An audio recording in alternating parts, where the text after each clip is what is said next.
Let's try it one more time. Ahoy, crypto pirates. Welcome to your Discourse Syndicate FN Hangout. Welcome to 2021. Here we are.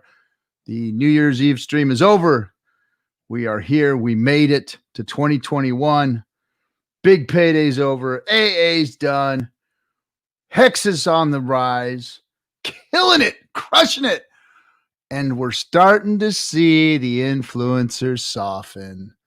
On top of that, we're starting to see maximalism start to become the new soy.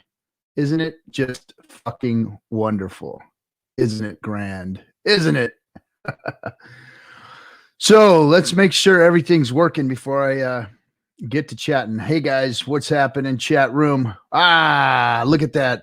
Diamonds coming in. Hex Sweet, thank you for the diamond. Bran, thank you for all the lemons and the ice creams, buddy. Bran also dropping a diamond. Calling it now. Hex multiple dollars in 2021. Hey, all right. Like that moon math. Like that moon math. Let's see. Spaz has just followed us right on. Well, I want everybody to know that we're going to be doing some. Let's see. What's Richard doing? What is he doing? Let me check this out real quick. Is Richard going to stream or something? Let's see. Oh no. What happened? Blah blah blah blah blah. Don't do us like this. Testing. Okay, something about the Bitcoin hashtag symbol on what do you call it? Twitter, the twits. Maddie Allen donated a dime. Thank you, Maddie. Thank you. And yes, I try to rock as often as possible. Yes. Okay, let's see. I tried to take one for the team and get the first RH tattoo tonight. Was all drawn up and ready to go. Well, Rabu, you were supposed to do that last night, and you could have got 2 million hex. That was the funniest. Did you guys? I don't think I should. I'm not going to show pictures, but one of our cutthroats, and you know who it is, our buddy Gary. You know him as Funding Jim. If you haven't gone over to Funding Jim's YouTube, go over to Funding Jim's YouTube and subscribe, like, comment, do all those good things over there. Because if you're an entrepreneur and you're looking to do some business online while you're waiting for your hex stakes to mature, then go watch all of Gary's stuff over there, Funding Jim on his YouTube. But goddamn Funding Jim. So last night we had a little contest, and Ski Cat was gracious enough to drop some serious hex in the pot to get people to participate and try and bring some hex awareness out to everyone and have some fun, of course. So we had a talent contest, and Hexo announced the winners of that talent contest today. So some of you have been verified, all that. So we get, if we get these scam things, like when you do giveaways, people try and come in and do all this shit to you and set fake accounts up and try and get the funds sent over to them. So it's just, that's the community that we deserve, I suppose. But anyway, I know it's not real Hexicans doing that shit. So, anyway, so we had a talent contest that was over with. Tried to get somebody to bring a real listed Twitter, YouTube influencer, an influencer, not necessarily just I'm talking about an influencer, not just somebody that's the founder of another coin or whatever, something like that. We wanted an influencer that's out there shilling, maximalizing, talking to the community like a Vitalik, like a Hoskinson, like somebody that's out there really working in the community, try and get them on the show. And it was a hard task, but hey, a million hex ain't no fucking joke, guys. A million hex ain't no joke. We weren't playing. That was, it wasn't going to make it easy on you. It wasn't like we were going to drop something on you. Now, Ski Cat has been very generous and given big drops like that to people just because he felt generous to do so. But we wanted to have some fun last night. So it was a contest. Bring me your best, bring me somebody good, and we would have dropped the hex on you. We didn't come through. The other thing was this tattoo. So look, again, not easy. but you had 2 million hacks. 2 million hacks. Now, if I wasn't, you know, doing the stream, I would have probably called somebody, found somebody, brought them to my house and had them do that damn tattoo. Say, bring your fucking gear over here and I'm going to give you $1,000. I'll give you $1,000 to do that, because that was like close to $40,000 right there, guys. So anyway, so nobody could pull it off, but Gary. and I asked her, I said, bro, were you drunk last night when you pulled that shit off? And Gary says, no, man. And I was straight sober. So Gary drew fucking Richard on his ankle with the top hat and everything. Wasn't a bad drawing, but it looked kind of like it looked like gosh, what can I say? How can I say this? It looked like a deranged Monopoly man. Well, you know, the guy at the top hat. It looked like a deranged Monopoly man is what it looked like on his ankle, and he drew with an ink pen. And so I laughed. I thought it was a joke. I thought it was funny. And then the fucking 10 minutes later, he sends me a video of him bleeding from sticking needles in his leg on over the top of this fucking ink drawing. I was like, holy shit. Stop, Gary, stop. So he freaking started jabbing himself with a fucking needle or something. But anyway, that wasn't what we wanted. We wanted a real fucking Richard Hart tattoo. You know, you could take a picture, you know, you could pull it off the internet. There's a million pictures to Google and put it on, you know, your slide, and then get it transferred onto your body and have somebody start inking it. And that's what we wanted, but it didn't happen. So there was $2 million or 2 million hex on the board. Ooh, was that a slip? Yeah, man. Way to go, Gary. That was badass. That was freaking gangster, man. Oh, Joe Hexotic, thank you for the diamond, man. All right, guys. So this is tonight is a lot less of me and a lot more of you. One more little quick announcement before I start bringing in the rest of the fellers. We've got we got a new one, and we got Papa Boner back there. Let me throw the link out for you guys one more time. There's the link. I'll put it there. I think I also had it. That's it right there in the chat. I should probably go over to Twitch and do that, right? We're starting to roll on Twitch. We've got our Theta stream key. So we are looking at going over to Theta. So I set up Theta today. Had a little trouble with that stream key because you have to either buy it for like $1,000 or somebody has to give you one, and we were given one. So I was trying to transfer it, and I had to go to their Discord and ask somebody to help me out. So we got it transferred, but now we're going to go try this Theta thing out and see how that works. And then just continue to do the YouTube, do the Dlive and everything else until we really find a home. I don't want to leave anywhere yet. I know Hexo has done his thing, and we wish him the best over there. And we hope that he just crushes it, because really what we're looking for is adoption. We're looking for people to talk to, and we can't just do it if we're going to get gate kept. We can't do it if we're going to get censored. We can't do it if we're not going to be reciprocated. So like if we hit fucking metrics, we should be rewarded for those metrics. We see other streamers in other coins or out there shilling, trading, and doing all that bullshit and wrecking people. We see those folks getting their VP statuses and all that kind of crap and the benefits of being a streamer. But for some reason, they're gatekeeping Hexicans. Go figure, right? Go figure. You know what? So we're just going to go somewhere till we find a home. And when we find a home, boom, that'll be where we do it. And that's how it's done. But for now, we'll just keep everything as normal. We're going to get on as many platforms as possible. And then when something finally takes, whether it's Twitch or whatever, then we'll be loyal to them and we'll do that.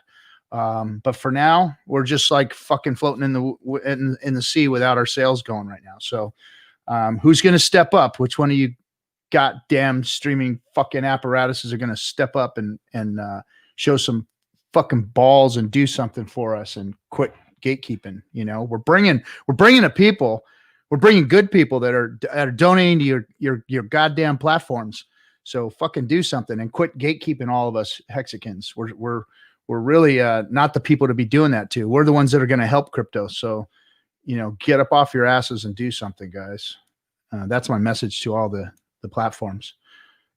All right. Naga's video today was great. Yes, it was. Naga's video was fucking awesome, man. So last little piece of what do you call it? Of work that needs to be handled here of business. We are streaming every single day now. So I was going to slow Discourse Syndicate down. And then I realized that I got a lot of messages saying, no, that's not what they wanted to do. So here's what we're going to do. We are going to stream every day now for 5 days a week, but the Cutthroats are going to start stepping up and taking charge and doing their thing. And yeah, we're going to go from there. And Kinetics is going to do 7 a.m. Pacific time. I think it is 7 a.m. Pacific time. He's going to be doing Discourse Syndicate. So for your European Hexicans out there, that's going to be good for you. So that's going to be on Tuesdays and Thursdays. And I'm still going to do Monday, Wednesdays, and Fridays. And at this point, we don't have any plans for the weekends. But who knows? That might pop up too. So we might have a 7-day-a-week stream. But we're going to keep them down to about 2 hours a piece. And that's how the platform is going to go. 5 days a week, Discourse Syndicate, and then your FN Hangout on Friday nights. All right, guys. So let's go to the room here. Let's see. Can you throw Children of the Grave? RG3, can you throw me in the Cutthroats? All right. So check this out, fellas. I want to talk to you about the Cutthroat room real quick, too. So the Cutthroat room is for Hexicans who either are OGs that started helping out Discourse Syndicate, that are Discourse Syndicate loyalists, that are true pirates, true Hexican pirates.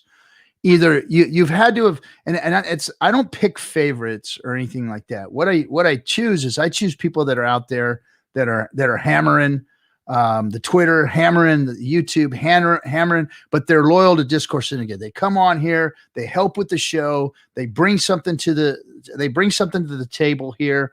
And they want to participate. People that eventually I can trust enough to run a stream. Like, you know, Kinetics was one of those guys that did that. And he stepped up. And when my father passed away last June, he stepped in and ran the stream for me. And I appreciate it. And we've become real good friends. And because of the having that Cutthroat room and that small group of people, I'm able to monitor it and build trust amongst them. And they all help the show out in some way, shape, or form. So if you want to be a Cutthroat, that means that you want to be involved with Discourse Syndicate. The way to do that, and of course, Children of Grave, you're like our chat room master. You're one of the best. You're always there. So you're on the list, bro, but we need to see some participation. So come in here on Friday nights, show yourself, bring it. And the other thing is that the Cutthroats room is going to be very limited. And once you're in, you're always in. The guys in there talk some serious shit. I mean, we've had blowout fights and all kinds, and I don't moderate any of them. I let them go ahead and say and do their own shit and moderate themselves. And because it's such a tight knit group, they usually handle all their business. And if they do get into it or whatever, they get out of it. And it works that way. It's just a room full of pirates that are helping out this show. And so I've only kicked one person out and had two. I had one leave, one got kicked out, and that was it. We only kicked one out because that one person was, just a very risky. It was a risky situation because of other coins that were being infiltrated and their involvement in it and all that kind of stuff. So we just decided to part ways on that. But once you're in there for life. Blood in, blood out, baby. And I'm limiting that room to 37 people. That's just a magic number for me. That's a magic number. And 37 people will be in the Cutthroats. And right now we have 31. So there are only about 5 or 6 slots left in the Cutthroat room. So anyway, that's what it takes to be a cutthroat. Show me your salt. Come in, fucking develop, do something for us. We're also, we've started on our website. So Discourse Syndicate is about to launch a website. We're going to have a store. We're going to have merch. We've got a really bitchin' logo design that we're going to put on some t-shirts, you know, straight up gangster t-shirts with Discourse Syndicate and some fucking pirate skulls and shit. It's really badass. We're going to make some bandanas, of course. And then we're going to have some hats and maybe some other type of swag or whatever. But, all of it's been approved by RH. He said, our hex innuendos are just enough that we're within our copyright, infringement policy. And so that's going to be coming soon. So we're going to have a website. Also, DC is working in the background on putting some courses together, some hex courses, some staking courses, some crypto courses, things like that. So we're going to have all that stuff in there. So yeah, we're growing this stream. We're not going to shut it down. We're not going to less of me and more of you is really what it's going to be. Less of me, more of you. And that's what we want to do is the community is great. That's what Discourse Syndicate is you guys. I'm just kind of steering the ship, letting you guys do your thing. That's what it's always been. I'm not the expert. I'm not the genius. We got geniuses and experts all around me. I'm just the one fucking captain the ship and bringing you all aboard and letting you guys have at it. So that's what Discourse Syndicate is. That's what it's going to be. And we're going to start growing. We've already upped production thanks to Ski Cat and his wonderful donations. And then, of course, we are what we are with all the subscribers that we have because of you guys, because of all the viewers. So thank you all very much for a bitchin' ass year. We tore it up. You guys built this. This is yours. I'm just sitting here at the fucking steering wheel, at the ship's helm. And congratulations to all of you guys for what you've done for Discourse Syndicate. So without that saying any more, I've been talking for 20 minutes already. Let's bring the Hexicans up. We've got one of our newer to the show, but OG Hexican, Papa Boner. What's happening, bud? Hey, how are you doing? Doing good, man. Doing good. What's up with you? Happy New Year. Happy New Year. I've got some Aloha Spirit to celebrate Pineapple Express's amazing win. Thank you very much. You couldn't have awarded it to a sweeter guy. I'm telling you. Wasn't his song was badass though, man. I really dug it. It had like a sublime kind of like tone to it, and it had hex in it. And I knew the first time he did it that it was like, I know there's a great song in there, but the damn audio sucked. And I was glad it came back on. Yeah, thank you for giving him a second chance to do it right. It was just really, he's got a voice like an angel, that guy, and he's a hardworking guy too. He's a blue collar guy out there in the field doing construction, and he just has this artist in him. And I thought it was really great that you guys awarded him that prize. That was really cool. Yeah, he did a really great job. Everybody did. Silly motherfuckers. Everybody did a great job. But he was on it. He had hex content. He really brought it, and he just happened to hit a genre that I liked, man. I really liked that music. That song was fucking beachy to me. It was really cool. Yeah. It was a good deal. Hector Protector, thanks for the diamond, buddy. Hey, so let's bring up our next one here. Hex Prince 7,000. Yo, you there, bud? Yes. What's wrong with your camera? Let me put it on. Okay, hang on.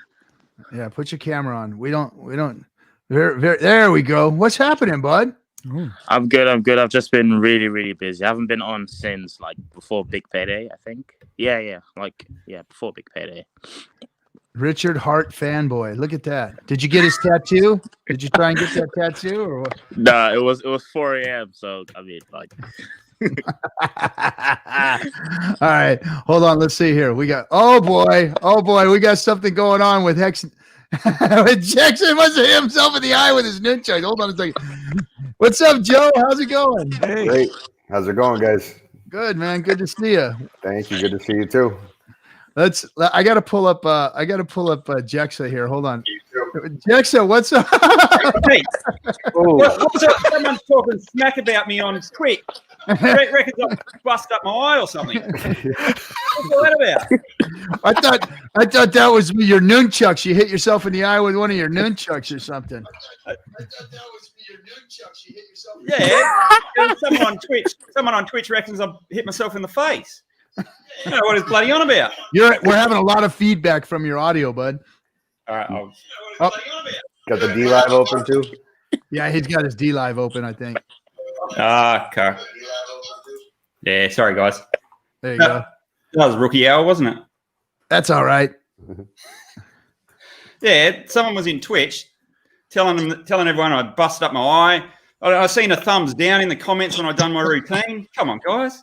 The routine was great. I thought you hit yourself in the ankle or something. Nah, I just dropped him that time. Oh, okay. I do have a bit of a bruise on my leg from the practice run, though. That's for sure. Right on. Well, that was interesting. That evening, last night was interesting. That's for sure. That was good. A bit of a variety night. It was a variety night. Yeah, it was. Yeah, it was. It was nice having that big pump yesterday too. That capped it off, didn't it? Yep. It sure did. And was it Pineapple Express? Was that? Yeah, I got that right. Yeah, Pineapple Express. Man, how was his voice? He tore it up. We were just talking about it. What I'd like to see is him do a production of that song. You know, maybe get with maybe he can get with oh crap, what's his name? The guy that does the real good rap. Freddie Quotes. Yeah, Freddie Quotes. Yeah, he can get with Freddie Quotes maybe and knock that out. Freddie's in the chat right now, RG. Is he? Freddie. Yep. Hey, you got to get with hook Pineapple. You got to get with Pineapple Express, man, and you guys do a production of that song you did, man. Fucking thing's Actually, great. yeah. I think we can work that out. Nice. Hey, I say it here and it happens out there. Yeah, get it, Hexicans. Get it. Let's see. RG, I just went on with Freddie right before the show. Freddie came on the Joe Exotic live show and went over everything he's been going through. He's a great guy. Awesome time we just had. Cool. Let's see. Maybe you could sing on the Hexpress. No, not the Hexpress. It's called the Hex Change or Hex Change. Yeah, he's going to be live. He's going to be performing on the first night. Yep. Yeah. Cool. Yep. You speak it and it shall be, RG3. Yep. And hello to you guys as well. I don't think I've ever been on a stream with any of you guys before. Actually, so no. G'day. Well, this is one of our degenerate trolls, Papa Boner. Hex Prince has been hanging out with us. What's his name? In the past. He's been on our show You've been on the show a couple times, right, Hex Prince? Can you hear me? You just sleep. Is he falling asleep? He's not frozen either. He's like really thinking about things. Okay. You need like a button where you can poke people. I know. Let me try. Okay. And then of course Joe's got his own stream on YouTube. Nice to meet you, Jackson. Yeah, no, I've seen Joe getting out and about and doing all things Hex, so that's cool. But yeah, it's good to come on and have a chat with everyone. Hey, there was a little bit of back and forth in one of the Telegram groups about Craig Wright's sister and a little bit of smack she was talking about Hex on a channel. Funnily enough, I had a call this morning from a hardcore BSV guy he's been around the space for a while, and he's right into the BSV. He reckons that Craig Satoshi and I yesterday in a private group I've got, I'd done a little post and done the charts of what Bitcoin's earned for the year, and then I'd done one of what Hex has done for the year, and just said, "Oh look, why is everyone getting so moist over 300% when you've got Hex sitting here doing?" I think I showed it as, I think it was 14,000 or 20,000% or something like that. So it spurred a bit of a conversation, and I had a one-on-one session with this guy this morning just to sort of, because he's got a lot of concerns. And the biggest thing that was stopping him getting into Hex, Richard's personality. And people see that and then they stop. What are you doing? Like you're in BSV for fuck's sake. You're worried about someone's personality. Yeah, right. So, Yeah, no shit. Yeah. So a lion cheating thief is better than a freaking out of context freaking what do you call it? What would you call Richard? An eccentric Genius. an eccentric genius. truth speaker. He's the only one talking the truth about what's going on in the space. Realist. A gadfly. And it was really interesting. Okay. He was trying to shut down all these ways of trying to find the holes in Hex. So we stepped through everything logically, and there was nothing. He couldn't There is pin no one holes in Hex. Yeah. There are no holes in Hex. And the only thing that anybody has is Richard's personality, which all it does is expose people's selves. He just exposes you. That's all he does. He exposes himself. You know what? I'm fat. I got a big dick. I'm this, I'm that. He exposes himself for who he is. He says he's wrong now and then. He doesn't say he's always right. So he just exposes everybody else too. And they don't like that. People don't like looking at themselves sometimes, and they don't like looking at their crypto sometimes either, because that's what we're really doing is exposing crypto. So that's what's really getting under their skin, is that he's exposing crypto. And what he's done is told you, look, Bitcoin isn't all it's cracked up to be. Things are getting better, and it's not the things that you're seeing. Actually, it's this. Check this out. If somebody would have done this, we'd have good crypto. Now here it is. What are you guys going to do with it? Oh, you don't want it? Oh, well, that's fucking stupid. And then that pisses them all off. And then of course they hold all their shit tighter, and then it just makes a perpetual, fuck shit. Well, the funniest thing was he kept trying to apply trader mindset and saying, well, I can see this. There's not much liquidity or this or that, and it was all about trading. Like, how am I going to get in? How am I going to get out? Why do I have to lock it up? And I said, dude, you got to let that go. First, you got to get over yourself and just listen to the guy for an hour or two, and you might change your mind to begin with, and then just let go of your concepts of what crypto's become over the last couple of years, and see what it should be and what it can be.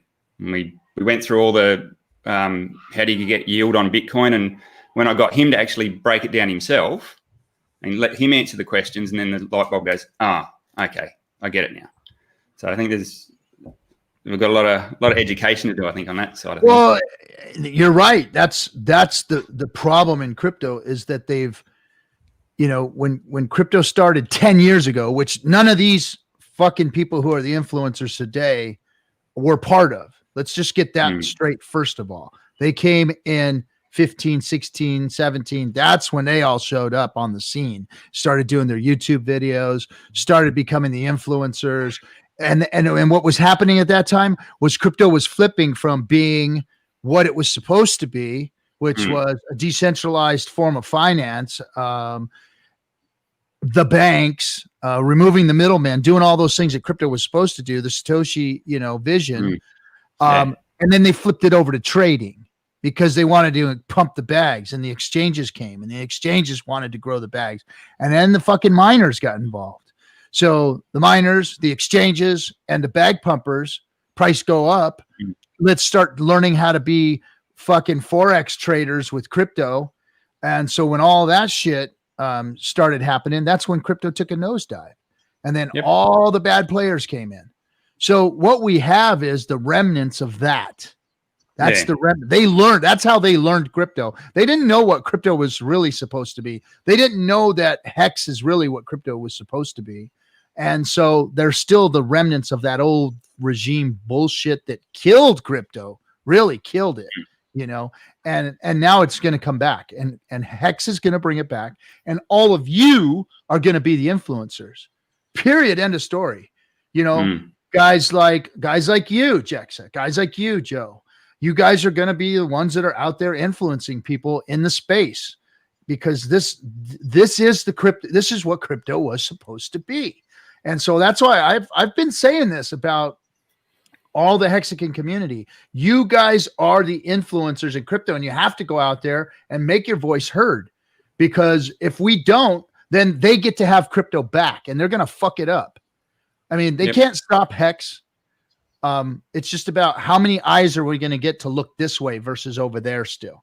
They're still trying to chase that old dollar that ain't there no more. They're still trying to chase it. It's gone. They fucked that whole thing up. It's a mess. You know, it is a mess. If you're trying to go into crypto and become a trader, you're going the wrong direction. You're going the absolute wrong direction. Our community inspires others to spread positivity. You know, it's the complete opposite of what I've seen how it used to be. It's an incredible place to be, and it's awesome to see everybody, you know, coming out for the first time streaming and getting on Twitter and joining the Hexican family. It's incredible. Thanks, Brand, for the diamond, and thanks for the Ninjagini Bit Finesse. Some will always want handsome, polite people in a suit and tie when they get scammed, and then they get scammed for real. You're right. You know, just because somebody wears a suit and tie and talks real fancy and doesn't use the F word doesn't mean that they're not going to steal your fucking money. Yeah, and I've got, sorry, you guys. Anyone else want to have a chat before I keep waffling? No, go ahead. Go ahead. Please waffle on. So I've got both sides of the divide. I've got a guy that's been in crypto longer than I have and has to get over those hurdles of coming from the crypto space. Then I've got good friends of mine that have just got on board with Hex and just absolutely loving it, love looking at the Staker app. And they're the ones that are out there wanting to tell everyone about it. Check out what I'm on. This is what I'm doing. Because they understand how they've seen the gains, especially over the last couple of days. It's just blowing their minds. So if we can get that tool out to everyday folk, they're not worried about all the background technical side of things. If you bolt on a referral program into that app as well, that's rocket fuel. Yeah, price go up is always good for business in crypto. Price go up is always good. You can't go wrong with showing people an app where their money is going like this. It's I don't care who you are. You trader, no trader, crypto, no crypto. That looks fucking good when you see that app and your dollar amount is going up every day. You know, and what I'm really impressed about with Hex was that pump we had. So we had this close to $1 million, buy, single candle buy. And then we had a dump. Somebody caught it and dumped it right afterwards, right? So we had a bag empty out. We had a bag come in. We had a bag empty out. And then if you look at the trajectory of the Hex chart, all that was a blip, and it's continuing to make its rise. It didn't do anything to it. Wicks like that wreck freaking coins. It made Hexo wet his pants. There you go. What's that, Jexa? I was going to say, from a technical charting perspective, we're just forming this beautiful cup and handle, and it's just looks really sweet. So hopefully that's a sign of things to come for us. Yep. Sorry, Papa Bone. No. That was rude of me. I'm sorry. I just remembered Hexo wetting his pants over that on stream. That was really great. That's what it did for me. He gave me a good. I'm like, hey, look, and here comes the red wick too, and he's not seeing it yet. This is great. This is great TV. I love it. That was a lot of fun. I don't know the background. I know Silver's going to put a video together. I'm not sure if he's done that or not yet. Well, we've got the full story about. So Silver texted me and said, "Boy, you really fucked that up last night," because he sent me a report, like he sent me a DM with the report on what happened, and I just kind of read it verbatim, and then we all took it kind of out of it's hard to explain all those things that he's doing, just writing it down in a single text message, you know. So he identified it. He identified the buy. He identified the sell-off. He identified those wallets, of course, and then where they went to after that. And then a lot of those things, when they do go, they go, they dissipate everywhere into exchanges, out of exchanges, into this tornado. And so they start to dissipate so that you can't trace them or whatever. But he does have a report. He's just going to put a video out on what happened, which last night I was talking about is a is a wonderful tool to have in our community. And I want to keep hammering something to everybody too. Hex is going to change crypto. It's going to wreck crypto. The market cap maker that's built into Hex is going to piss everybody the fuck off because we're going to steal the market. That finally just clicked for me. I've heard Richard talking about it many times, but now as I understand what the market cap metric is, how it's made, and what Hex is designed to do, and how Hex works, it's going to eat market cap all the shit. It's either going to destroy the value of market cap in crypto, which is, it's a vanity metric anyway. We've been told that. We've seen it now, and it's going to destroy it. It's going to take over. Either they're going to have to change their ways and say, okay, market cap really isn't the measure. It's this, and this. Or Hex is going to be number one market cap eventually, or it's going to jump into 2 spot, 3 spot, 2 spot, and there ain't nothing they can do about it. I mean, look, we're already cracking into number 4 and 5, boom. And there ain't nothing they can do about it. It's just going to continue to happen. It's going to continue to get larger. And, that's built into Hex. So it's a market cap ruiner. I'm not sure where we are now. I think we were at position 7. The gap between 7 and 3 or 4, there's not much there. There's not much in that. We can get there really, really quickly and really easily, I think. Yeah, one buy almost got us there. Yeah, and with the debacle that's going on with XRP, that's going to make the job a whole lot easier as well. They've just wiped out half of their market cap, so that's really going to push us up really quickly. Yeah. Somebody said it's a market cap is a ticking time bomb for crypto. I believe so. But let me digress and get back to what I was talking about. Was Silver STA doing the analysis that he does. We need more people who are willing to go out there and do that. They need to, hook up with Silver. And I think he even does courses and teaches people how to do it. And we need to keep an eye on things out there because we are the most transparent crypto. Why isn't this community going to be the one that sets up the monitoring? We need streamers that are going to set up the monitoring and watch and see the behaviors and study the chain analysis. It's not going to be me. I look at, I accidentally click on Etherscan and my head fucking explodes because I don't understand a goddamn thing that's on there, right? It's like, oh shit, fuck, get off of this page. So I mean, we've got some people that are smart enough and have the patience enough to do that. That should be. So hook up with Silver, you guys, and go to his YouTube channel, Silver the Antidote, and check out his training. He's got training programs over there teaching people how to do it. Now, the value in that is twofold. We don't have one attack surface that's doing this getting hit, because here's what's going to happen, and this is what I'm talking about. So market cap is going to get wrecked. Hex is going to go to top 3 cryptos real soon. We'll probably 2021 will be top 3 crypto, and knocking on ETH's door. And when that starts happening, and we start really pissing off the powers that be, the exchanges, all the other things, there's going to be attacks. It's already happening. My DMs are filling up with people who are trying to dox me, people that hate. I have to, click on people, cancel them out, kick them out of the YouTube chat, shit all the time. So there's always all these haters out there coming after us for real. And I'm not talking about just the freaking trolls. I'm talking about people that are going to want us not doing what we're doing anymore. We're already being gatekept by everybody. So we need a bigger attack surface. We need more streamers. We need more people doing chain analysis. We need more people on Twitter. We need more Hexicans out there being active. Period. End of story. The more and more of us are out there doing that, the less and less they're going to be able to attack it. And the more people are going to see that we're not just some small group of nit people that are like, Richard followers, this and that, the cult, blah, blah, blah, blah, blah. No, we're going to turn into a huge community of developers, of analyzers, of streamers, of community. We're going to become big. We got to get bigger, and we've got to increase that attack surface so that they can't come after us individually and start shutting us down and shutting us up and stopping us from doing what we're doing. So I'm calling on all Hexicans. Get your asses out there and find what you're good at and go do it and help the community. You know, get out there and do it.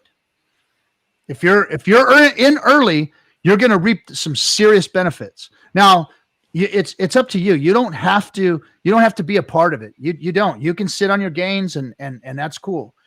I thought that this was going to do what it's doing.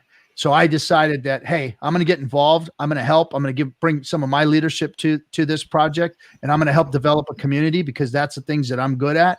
And I'm going to help push this thing and help push people out there so that we can create a big attack surface within our community that you can't overwhelm. And that's a tactic that we have to use within this community to fight what's going to happen out there, because it's going to get worse before it gets better. It's going to get worse. Now, they are weakening. Some of their talk weakening out there.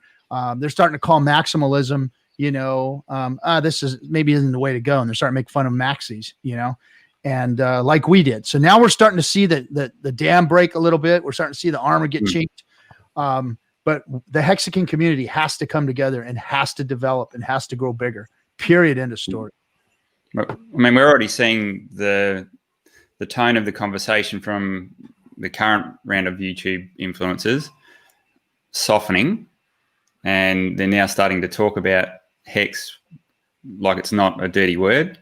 So we've seen Lewis jump on, and that's the most positive or the most open I've seen him to date. Whether that's a bit of a soft release, I think we all know he's a Hex holder, and he's reframed it from his degen play, and it keeps getting another upgrade every time he talks about it. So now it's a potential. I think he had it as a top 5 coin or something like that. I think he said top 10. He put it in the top 10 or something. Yeah, but I think he had it at position 5, I think, or something like that. Oh, did he? Okay. Yeah. He had it up there. That's right. That's right. You're right. He did have it number 5. Yeah. So the tone and their language is softening, and it's becoming okay to talk about Hex slowly. So I think as more and more of them get across that line, then hopefully that's got to help our, like you say, our defense strategy, where you've got these people that are out there in the public already now happy to talk about it, and it's not like I say, it's not a taboo topic anymore. A lot of the FUDs behind us now, hopefully. Yeah, broke into the top 10 in the first year, top 5 yesterday. It's all the FUD, all the gatekeeping, and what does it matter? You can't stop us. You can't stop Hex. Yeah, and we're literally not far away from 25 cents. Like, I've said this before, and everyone thinks I'm crazy. And I'm like, look at what just happened in the past 48 hours. Like, it's going to surprise a lot of people in 2021. I'm all in on Hex pretty much. And, it's been an amazing, 8 months in Hex, in my opinion. Yeah, that pump we've seen, when you pull back, you zoom out the chart, that's not the pump. That's the start of your breakout. So, yeah, if you think that was pretty good, I think we've got better things. Yeah, wait till this chart, the way it's trends into all-time highs versus that market buy. The market buy was one thing that was nice to see somebody show the confidence and get in right now and market buy, and it was even nicer, to be honest, to see that shakeout. I love seeing whales dump. Yeah. I love it because they're out. They're gone. Hex is consolidating. It's consolidating its bags. The staker class is starting to become the majority of where the value in Hex is. These whales are going to start to get diluted out as they start to disappear. The ones that aren't good players, the ones that are waiting for the pump, or they have their orders, their sell orders set for certain points. But as they get shaken out, Hex is just going to consolidate stronger and stronger and stronger. And then the stuff that you are going to see cut, it's going to be so expensive to get in that the whales aren't going to really. The whales that are going to come in are going to come in to stake and get gains, because once that interest is found out, that's the dirty secret of Hex, is that people don't understand the APY yet. They don't understand the gains that we're getting on our crypto, holding our own keys. They don't get it. It's Bitcoin, but better security, and you get interest on it. That's exactly what Hex is. It's a solid freaking crypto that you could get 40% right now gains on 38 to 40, I think it is. So But, RG, let me see if I can summarize for those that have come in late into the stream. In the words of Gandhi, I think I'm gathering if I have this right. First they hate on you, then they gatekeep you, then you cuckold their gains, and then you win. Do I have that right? That's exactly what Gandhi said. Exactly. Beautiful. Hey, Hexarican, thank you for donating us your first diamond. I appreciate you. And it says, my first diamond. Thank you, fellas, for streaming. You're welcome. This is for you. And this is, come on in here and join us sometime. Come on in and join us. Go ahead. Sorry, guys. I got to jump in there and talk to the chat every once in a while. You got to throw that out as a tweet there, Papa Boner. Yeah, that's a good tweet. I think it was a tweet. I saw it somewhere. I saw that somewhere. Something about the cuckolding thing. Yeah, I probably abridged my previous trolling activity, but it's always in my mind. Ever since Richard said, "We cuckold your gains," I'm like, that's a bumper sticker. That's a T-shirt, neon sign for me. I love the image of that. You know what I want to see? This will be a great historic T-shirt. Hex, cuckolding your gains since 2019. Yes. Yeah. Oh, so God. Papa Boner, that's your special skill in the community, is it? You're a professional Twitter. You know what? Joe down here outed me the other day and pointed a whole bunch of hexicans to me and said, what is it, me and who else was it? Ross Hex. Ross Hex, right. He said, hey, these guys are kind of funny. You should follow them right away. Next thing you know, I wake up to 100 followers and they're like, okay, be funny. It's great. I'm here. What up? What you got? And I'm like, okay. You made it to the chat troll of the year nominee, Papa Boner and Ross Hex. So you had to spread the love, Papa. Thank you so much. Thank you. And you know what, Captain and Jexa, it's a great thing. I really love the fact that you got the Cutthroats that are going to be more contributing, their talents and everything like that. I got to I want to say that if I can help out in any way, I'm not saying that I take a Cutthroat slot, but I would love to help out Kinetics or yourself or anything I can do, not just being here as a potted plant. I really want to get out there. I'm getting people, turned on to Hex. Pineapple Express was a no coiner and he went right into Hex. He got it right away. It was not a hard sell. It's a soft sell. The stuff sells itself. It's freaking amazing, especially with the Staker app. And all you guys know, this stuff is easy, but it needs a little bit of a push on different levels, right? You do have to have one guy that's, the guy that wears the tie and has those types of connections. Another guy that you just don't have him yet. Yeah, well, I've retired my ties. Ever since Hex wears a tie. Huh? Well, he's just got to change his lab coat and he's ready to go. There you go. He's got the tie already. Yeah. He's underneath that laugh and that smile and that lab coat. There's a degenerate Marine in there, so don't count too highly on the Hexo. It's a facade, guys. It's a facade. He's a meat-eating freaking maniac on the other side of that laugh and that smile and that lab coat. So don't let him fool you. Let's see. Brand, thanks again for another diamond, bud. Hex really does sell itself. Yeah, it does. It sells itself. Let's see. I have a lot of suits, over 50 ties. Hey, best let's get you on stream with your suit and tie and get you talking Hex. We need more of that. Less of the pirate shit, more of that. So we all suit up one stream, maybe? Yeah, probably. Hey, I wore a top hat, so the suit's not that much more effort, is it? I got a comment about the top hat. Somebody said, great, that's good. Looks a little bit culty. And I'm like, well, it's funny because we're a cult. Thanks. but I think maybe a suit and tie day to try it out and see how it feels. Anybody have a problem with that? We have to have one of those. We have to have one of those things that keeps any profanity out as well. I got a problem with the suit and tie. I got a problem with it. How about just a tie and nothing else? I got a problem with that too. Oh, damn. Bit Finesse, thank you for the Ninja Guinea, bro. No coiners are the golden goose for the middleman. Less gains. Other coiners are lost at sea. Yeah, you're right. They are the lost at sea right now. RG, wishing you the best in 2021. Lumberjack Steve, thank you for the diamond, buddy. Yeah, Papa, whatever anybody's comfortable with, whatever you want to wear, you get out there, you do a stream and be yourself. That's what's important. There's going to be the suit and tie guy. He'll show up, he's just not here yet. If that's you, just change that name. Yeah. Oh yeah, I know. I got to rebrand, and all the good names are gone, and I got to rebrand it this time. Great. You got a great name. What are you talking about? It's Boehner from now on. Can you say Boehner, guys? Can we draw this back a little bit? Papa Boehner. It's the most offensive name in Hex. It's great. I love it. Great. I love it. I love being Boehner's a little tough. It's kind of like veiny and not a good look, Boner. Nice. Oh man, let's see. Can I maybe you could get RG3 to wear a Hex t-shirt and a sport jacket? I doubt it, but yeah, no. Stylish. Papa Vane.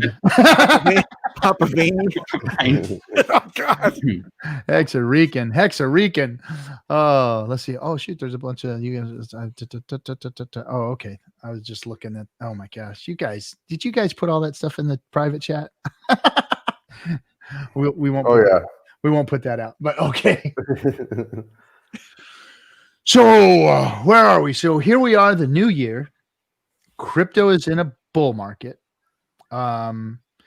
Now, one of the things that really got me excited, even more so than Hex itself, is the fact that Richard kind of sort of called a 3-year bull market. Did you hear that? Did you guys all catch that? Oh yeah. Yep. I mean, I want to hold him to it, but God damn it, every time he says something like that, it happens. Everything I've ever listened to him say in crypto happens, and I really his predictions or his assessments of things really hold a lot of freaking weight for me, and so I want to talk about that a little bit. A 3-year bull market, and I attribute it to a little bit of what I think and know is happening, and everybody talks about the place I live. Let me hold on a second. I think that's you, Hex Prince. I just got to mute you, bro, because your mic is cracking on us. Yeah, that's it. We're good. But when you want to talk, just jump in. But what I work in industry, all types of different industry. So from companies that make dildos to companies that make Apple products to food products to you name it. Whatever can be manufactured, built, developed, lab work. Down south in San Diego, a lot of pharmaceutical companies and lab work and stuff going on like that. R&D markets, the space industry, California's got everything out here. And I've been in the industry of helping those folks move around. That's what I do. I'm a millwright. And those folks coming or going, I've always worked because I either moved them out or I moved them in, or they got rid of machines or they got repoed or they brought machines in and bought new ones. They bought and sold to each other. So I was always working, but I can always see what's going on in the marketplace. And as California goes, the country goes. There is a lot of industry. It's the 5th largest economy in the world. So there's a lot of industry out here in my area. And I've seen rises and dips throughout the years. I remember when China first opened up and we were filling up sea containers full of machines, moving them to China, sending them down to the border to go into Mexico so that companies could build and grow. And get the benefits of that, whatever that horrible freaking trade deal was that was put in years ago, and wrecked a lot of companies. And a lot of them came back. But things were never the same. I watched the space programs stop developing. I watched the shuttle program shut down. I watched the heyday of the shuttle program. Everybody was so fucking happy. Everybody's making so much money. Everything was great because when space programs are developed, they support a lot of industry, food industry, small manufacturing industry, small job shops that are out there fixing things that they're working on in these plants with, from forklifts to, lifts and hoists and chain falls and all these things that they use, and test equipment. All these companies are developing this stuff for them, tooling. So it's a growth industry. The space programs are growth industry. Also the airline industry and all that. So right now the airline industry is down. Right now, space industry is not doing much. It's only private stuff going on. So now what I see is this country here. I know that we're talking to everybody around the world. But this country here is about to start developing, because one of the things that was very intriguing and interesting to me out here in Southern California is that we have some monster properties that these aerospace companies sit on. Monsters. I mean, the size of some cities. These things are so fucking big. And when they all shut down and stopped working because of the aircraft slowdown and because of the shuttle program quitting and going away, and the government not doing much in space anymore, when all that stuff shut down, those places turned into ghost towns and shut down. But prime property in California, which whenever prime property comes available, it gets gobbled up and they build condos and shopping malls and shit like that on it. Every time, anytime there's a significant piece of property, that's what happens out here in Southern California. And that didn't happen to those places. And those places are prime property out there on the beaches. Even the San Onofre nuclear power plant that they shut down, all those properties, none of them disappeared or turned into condos or shopping malls. They stayed there, mothballed. And now I'm starting to see small reemergences and openings of these companies, and these things are starting to happen out here. I think that there is new industries and new things about to start developing as we move into the future here, and that we're going to start seeing a growth market in the regular real world where manufacturing and space programs and all those types of things are happening. When that happens, that is going to put more money in people's pockets. More people are going to want to start looking for alternative solutions to retirement, because we know the 4000K isn't doing us any good. A lot of these hedge funds that we're getting in our pension plans into and all that aren't doing any good. So, I know a lot of entrepreneurs exist in the crypto world, so this might not be a big concern to them, but the normal guy is who's going to come and really pump crypto. The blue collar worker that's out there scrimping and scrapping and saving, if he can make, 20-30% returns on his investment versus what that 401k is doing, maybe 15-12% if you're lucky.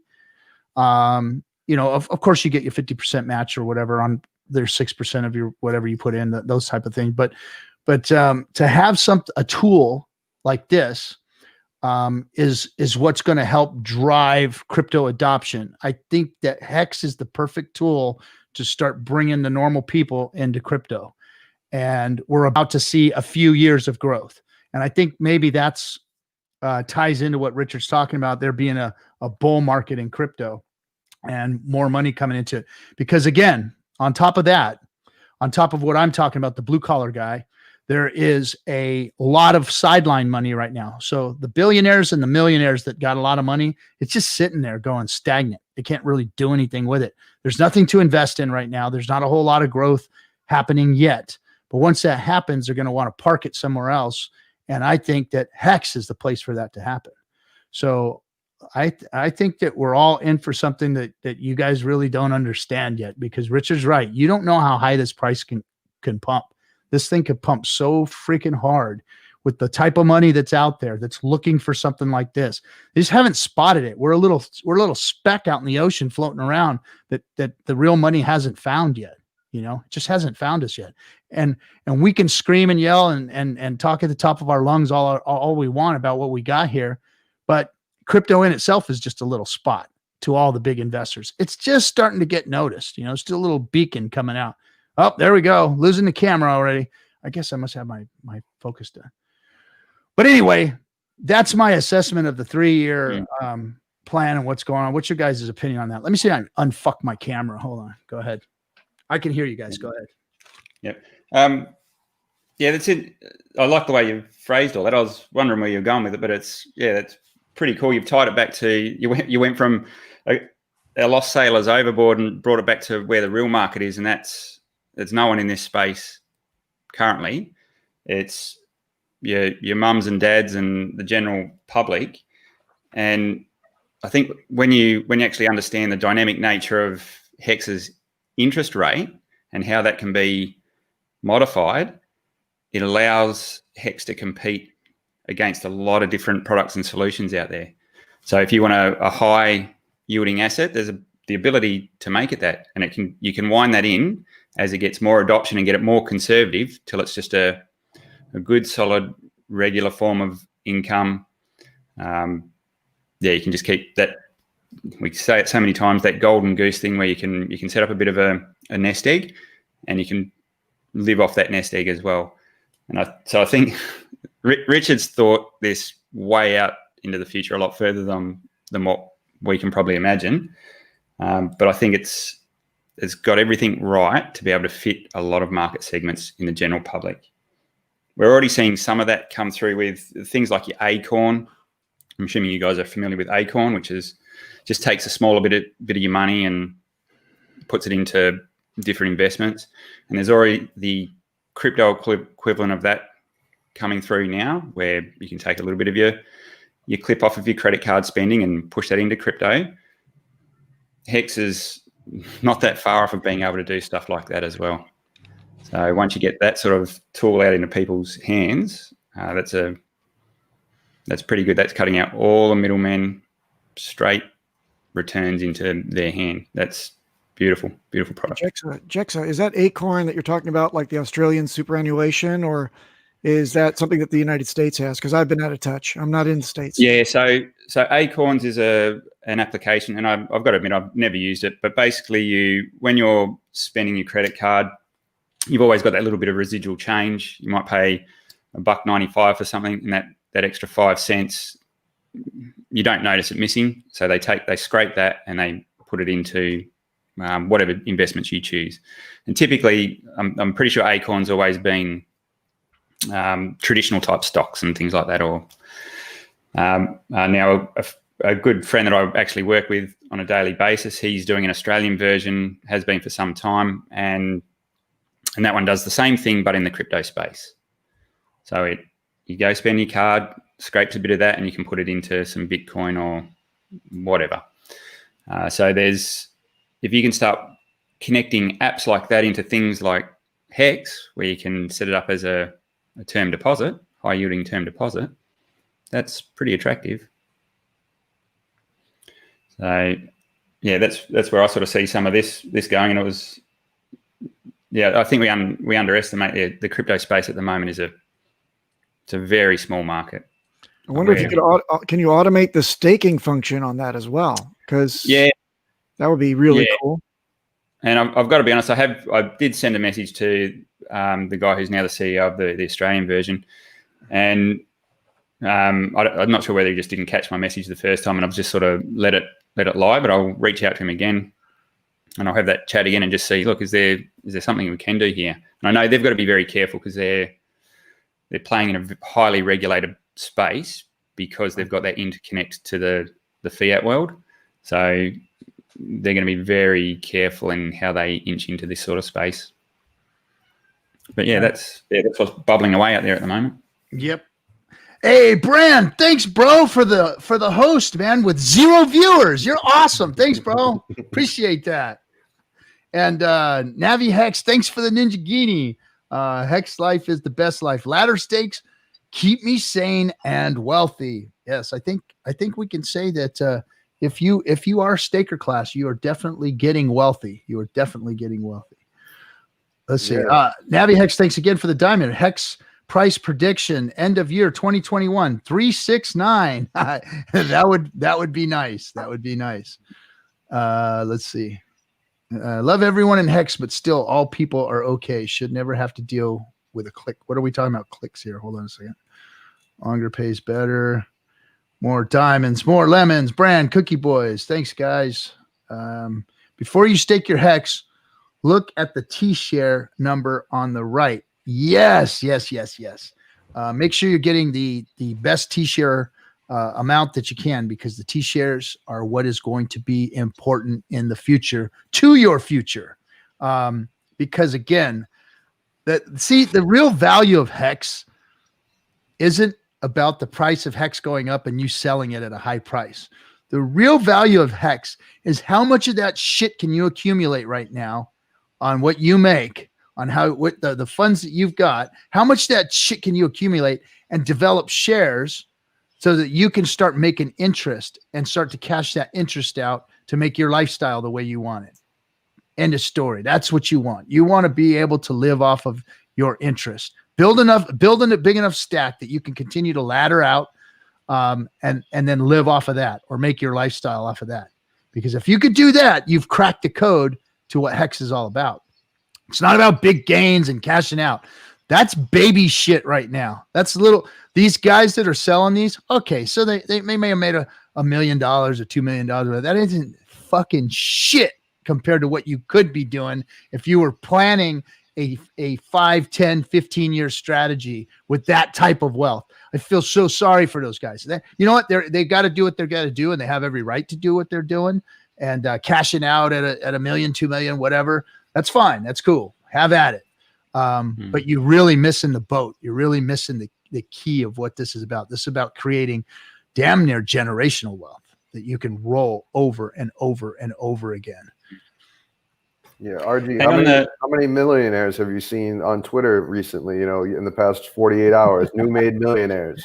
Like 20-year-olds that are my son got involved, asked me, Dad, can I get some hex? I want to get some hex. And of course I said, yeah. How much you want to get? And I let him do his whole thing. I didn't help him out at all. It was like, here, I'm going to show you how to make a wallet.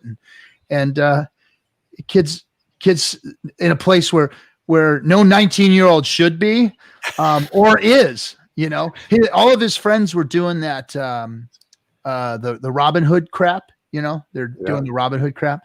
And he got interested in it because one of the guys made like $500 or whatever. It's like, hey, Dad, he made $500. I want to know a little bit more about crypto. And I said, well, let me teach you about what that is and what this is. So I sat him down and I showed him the differences. And he came back to me and said, Dad, I want to get some hex. So I said, go ahead.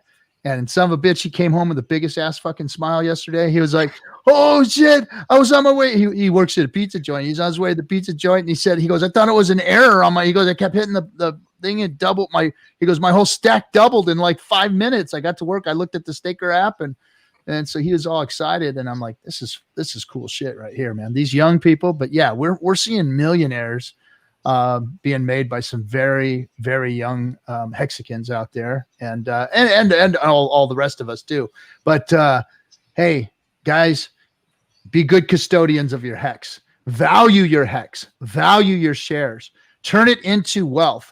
Don't let it be just some cash out. Don't let it be Lamborghinis and fur coats and $10,000 tennis shoes.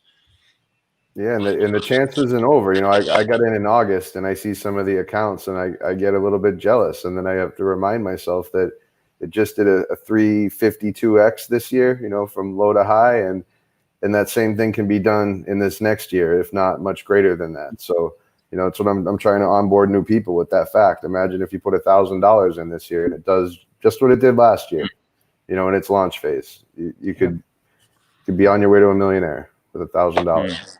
Absolutely. I was gonna say. Go ahead. I'm sorry. Okay. So I was gonna say pretty much before I started my first stake and before I bought my first hex, looking at my portfolio, it was barely even 3 figures. But then I messaged you RG3 just before you guys came on, and it just kept going up. It was beyond 5 figures. It was insane. I'm ending 2020 this way. So what if the same cycle repeats itself? Awesome. It's awesome. It's gonna be awesome. I see more happening this year than happened in the first cycle. First cycle was our growth phase. It was the believers. It was FUD. It was other projects trying to rip us off. It was all kinds of there was so much negative bullshit that happened in 2020 to Hex. For it to blast through like it did, to just fuck all of that shit up like it did, it's powerful, guys. Powerful. For it to have survived all this shit, it just shows how solid it is. You can't stop Hex. None of this stuff can stop Hex. What's coming now is child's play. What they're going to do is they're going to come after us. They're going to come after the community. They're going to come after Richard. You can't stop Hex. It's an immutable code that's on the blockchain like Bitcoin. It's done. It's finished. It can't be fucked with. So they're going to come after us, and they're going to come after Richard. That's all they can do. They can continue to gatekeep, but they're going to get found out.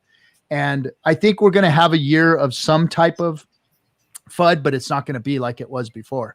The scam thing's over with. It's over. They lost that gig. And they made their predictions and they all fucking lost. There's so many of them out there. Oh yeah, by big payday, you're all at zero. You're all broke plebs. You're all poor. Have fun not making money. Ha ha ha ha ha. I've had all those fucking messages in my inboxes and shit. And guess what? You were fucking wrong.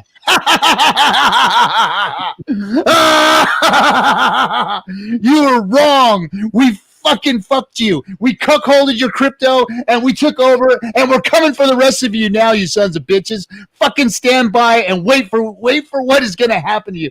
Just tuck your heads back into your fucking rocks and wait and watch what Hex does to your asses now. Watch what we do.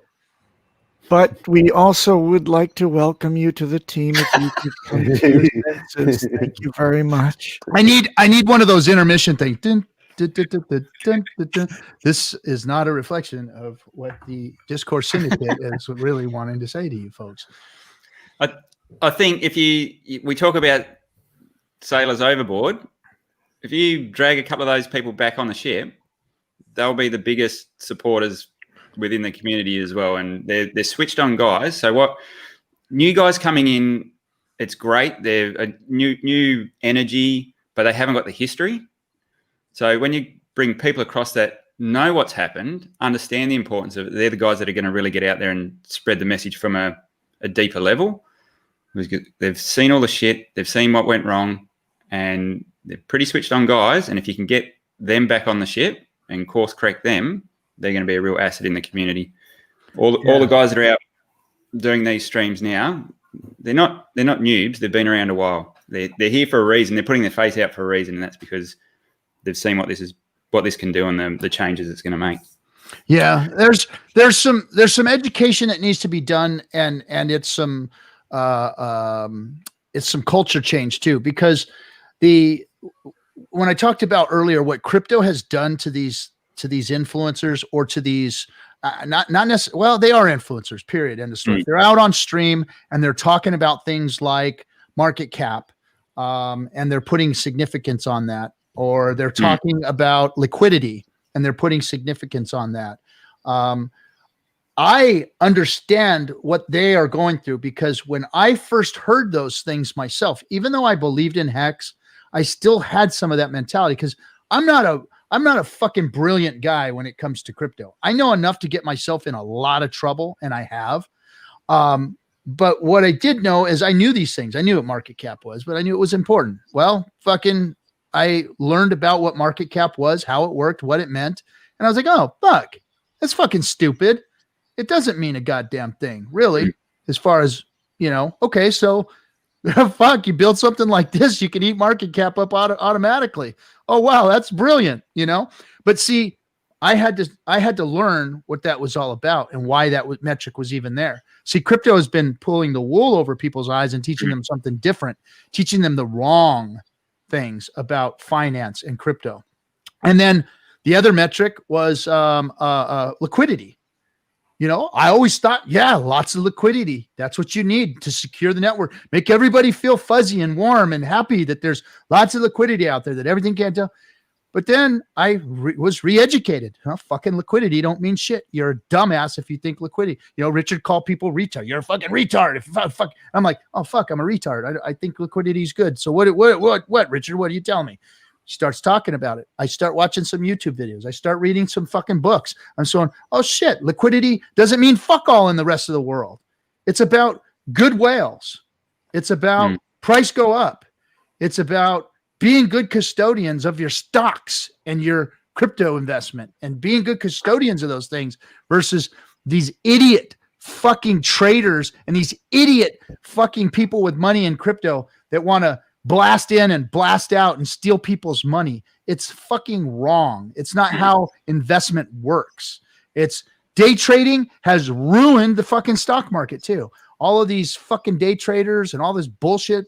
It's all gambling. It's all degenerate bullshit. It doesn't do anything good for the world. If you're out there trading, just go out into your front yard and fucking stick your head in the ground and say, I'm a fucking piece of shit because I haven't done anything for the world today. All I've done is sit at a computer and see who I can rip off on the other end of it. You know, if you're just one of those, and I'm sorry if anybody out there in the Hexican community is doing that, but it's really not doing anything good for the world. It's not. You're not doing anything. The fact that we have these people in our marketplaces is just because we've allowed the degenerates to take over, and that's what's happened to us. But regular people who work for a fucking living or own businesses for a living and pay other people to work in their businesses for a living, you know, those are the people that are working hard and trying to save their money and trying to invest in stocks so that one day when they got enough body fucking left and enough time fucking left, they can enjoy their kids or their grandkids or whatever it is that they built for the last few years of their life. That's all we all want, you know. That's what I'm looking at. At my age, I'm looking at, hey, where is my fucking where's my goose? Where is my where am I going to get to rest? I've been working my ass off for fucking 35, 40 years. And where is my rest? When am I going to get to rest and enjoy this shit that I've put together? You know, I built a nice family. I built a nice place for them, and they all go to school and everybody's happy and all that kind of shit, and cars and dogs and all that crap. But when am I going to get to fucking enjoy all of this shit? You know, what vehicle is out there for me to do that? A pirate ship? Yeah, well, yeah, I'm definitely going to get me a pirate ship now. The pirate ship's coming. Let me look at Staker. Hold on a second. Hey, hold on. One or two pirate ships. I'll tell you. Wait.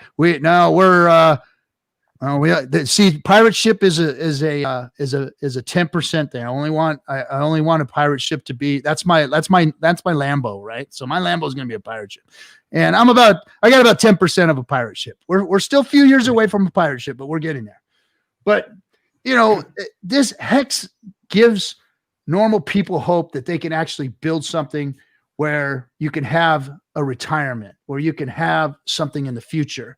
And if you're a good custodian and you're doing the right things and you're not a trader fucking jackwagon, then, you can be part of this and you can help to grow it and you can help to be a good custodian of it and teach other people how to be good custodians. And when it's time to let those other folks out for a little bit of relief or whatever, or retirement, then they can let those folks cash out and everybody else build the ecosystem for themselves as future goes, you know? So we are seeing a bit of a change in the way we value things in the crypto space. So when you look at something like Grayscale, what do you think they're measuring their value on at the moment? Anyone? They look at assets under management, and they're getting bigger and bigger. All the Bitcoin and Ethereum they're buying, it's building this bigger pool of assets under management, which is, I guess, equivalent to value locked. So value locked in a system, economic energy locked in a system. And we're only just starting to see that emerge in the crypto space now, where we're starting to track how much value is locked in DeFi. Now that metric, it's not getting applied to the coin market cap list because it doesn't apply to half of it. It's really hard to measure that. But that's going to be the new measurement for cryptos, is the value that's locked in it. And at the moment, we're doing pretty well in Hex in terms of getting that value locked. So I guess it's two things: the time, so how long is it locked for, and how much is locked. And that seems to be what's building. You mean, is it staked, or is there other terminology as well? Well, I guess the terminology we use in this space is staked, but there's everyone brings up their own. There's baking, there's locking, freezing. Same idea. You choose your terminology, but what it is, it's I guess encapsulating value within that protocol, that product or project, and then how can we measure that? Well, And Jack, I think that's a very good point. Can I just interject one thing? Yeah. Is there a difference in Finance 1.0 between on-chain value locked and transparent, what they call transparent value locked, right? Because maybe that's another issue that we have with being gate kept is our transparent value locked is not quite visible in the same way that other assets may be. Like Bitcoin it's easy to see. It's not really We're not really problem with the wrapped Bitcoin thing and then having it locked on a smart contract. But with us, isn't that more complex? Isn't that what we're facing right now in terms of our gatekeeping? Well, a bit of both, but is value locked in Bitcoin? No. It's not locked. You can dump that at any moment you like. Any moment. So then that's the market cap thing where we're seeing a value given on Bitcoin, but we're not seeing how much of that is intrinsically locked within that system. Understood. How about Ethereum now? Well, Ethereum's moving to that. They're so trying. That's their whole staking. Right. Ever since Hex, they've been scrambling. So they've got their staking, and then they're doing their fee burning, so they can try and make the currency deflationary. So they're all moving to this model, and that'll lock value in that system. So it's not that they're moving to it. It was always necessary. It was always it was the speak after Bitcoin launched in 2014, 2015. It was the speak of all crypto, was building things of value, ERC20 tokens that had value, that had projects that were attached to them, that use case things, and staking. People were talking staking. They were talking about proof of stake versus proof of work, because they knew that eventually that was going to have to be changed. That they were talking about this for years. It was going on. But what happened is that the bad players got involved and go, this staking thing. So what I do is I get their coins, I hold their keys, and then I can fuck with the price all I want, dump on them, and then never give them control of their shit, and then rug pull them later. And that's what happened. And that's what happened. So nobody did anything about really staking. Everybody was just trying to one up all the scammers. They were trying to one up the scammers. And then while all the good platforms, the Ethereums and everything, were trying to work out their bullshit, the fucking foxes got into the hen house and they created what we got today. And they're sitting here partying, and all that's left is a bunch of dead chicken bones. And that's what they did to crypto. And now the gate is locked on the fox, and Hex is out in the yard, and it's the fucking new rooster in town, and ain't a damn thing they can do about it. And that's what happened. And now they want to start talking about decentralization and staking and interest and all those things that crypto was supposed to be before they all got distracted with 2017 and the fucking ICOs. So now they all want to go back to it. But guess what? They weren't prepared for it. They weren't prepared. And Richard fucking beat him to the punch. He won. He got there first. He did it before all you fucking idiots who were talking about it for years. He did it before, and he did it better. And I don't know if they could come up with anything that's going to compete. To be completely honest, I don't think they're going to do it. There's too much of the mindset that has to be retaught, because they're all fucked up. They're all fucked up. Even the devs. The devs have learned how to fucking build all that bullshit that's out there. So the devs are all fucked up. And the entrepreneurs, the people that are trying to market, they don't know no better either. So guess what? Crypto's a fucking mess. Ain't none of them know nothing. They're a bunch of fucking idiots that don't know what they're doing. And they're going to try and scramble. They're going to try and scramble to compete with Hex. That's what they're going to do right now. And they're going to trip all over their fucking, this is going to be so beautiful watching them all fall on their fucking faces, watching them all fuck everything up. Because Richard knew this from the beginning. He worked on it for 2 fucking years while they were all going, oh, fuck, what are we going to do? What are we going to fucking do? How are we going to get this thing to pump again? Oh, my God. Call the institutional guys. Call the big money. Bring in Grayscale. That's what they've been doing all these fucking years. They've been trying to figure out how they're going to unfuck themselves from the mess that they created, and they just brought in a worse mess to fix it. It's the most ridiculous fucking thing you've ever seen. And I'm not a smart guy, but I see what they're doing. They're fucking themselves, and they're going to trip over themselves trying to do what Richard has done. And Richard calmly sat back and went, okay, how do we fuck this whole thing? How do we make this thing right again? Okay. And that's what he did. For all those years that he spent working on this fucking project, he fucking beat them all to the punch, and he knows it. And he knows they're all tripping over them goddamn selves. He knows it. And this is the beautiful thing. And that's why he's sitting back laughing at all of them, laughing in their fucking faces because they fucked this thing up and they don't know how to fix it, but he did. And he handed it to them and they don't want it. They don't want the fix. They don't want the fix. They don't want it. Well, enjoy your pump. Enjoy your bull market. Enjoy your fucked up crypto, because that's what you're going to have. You're going to have them tripping all over themselves for the next few years. You're going to get gains. You're going to bring people in. But guess what? We're going to gobble it all fucking up, crypto. All you influencers, get ready. It's going to be a fucking painful 3 years for you guys. A very painful 3 years for you guys.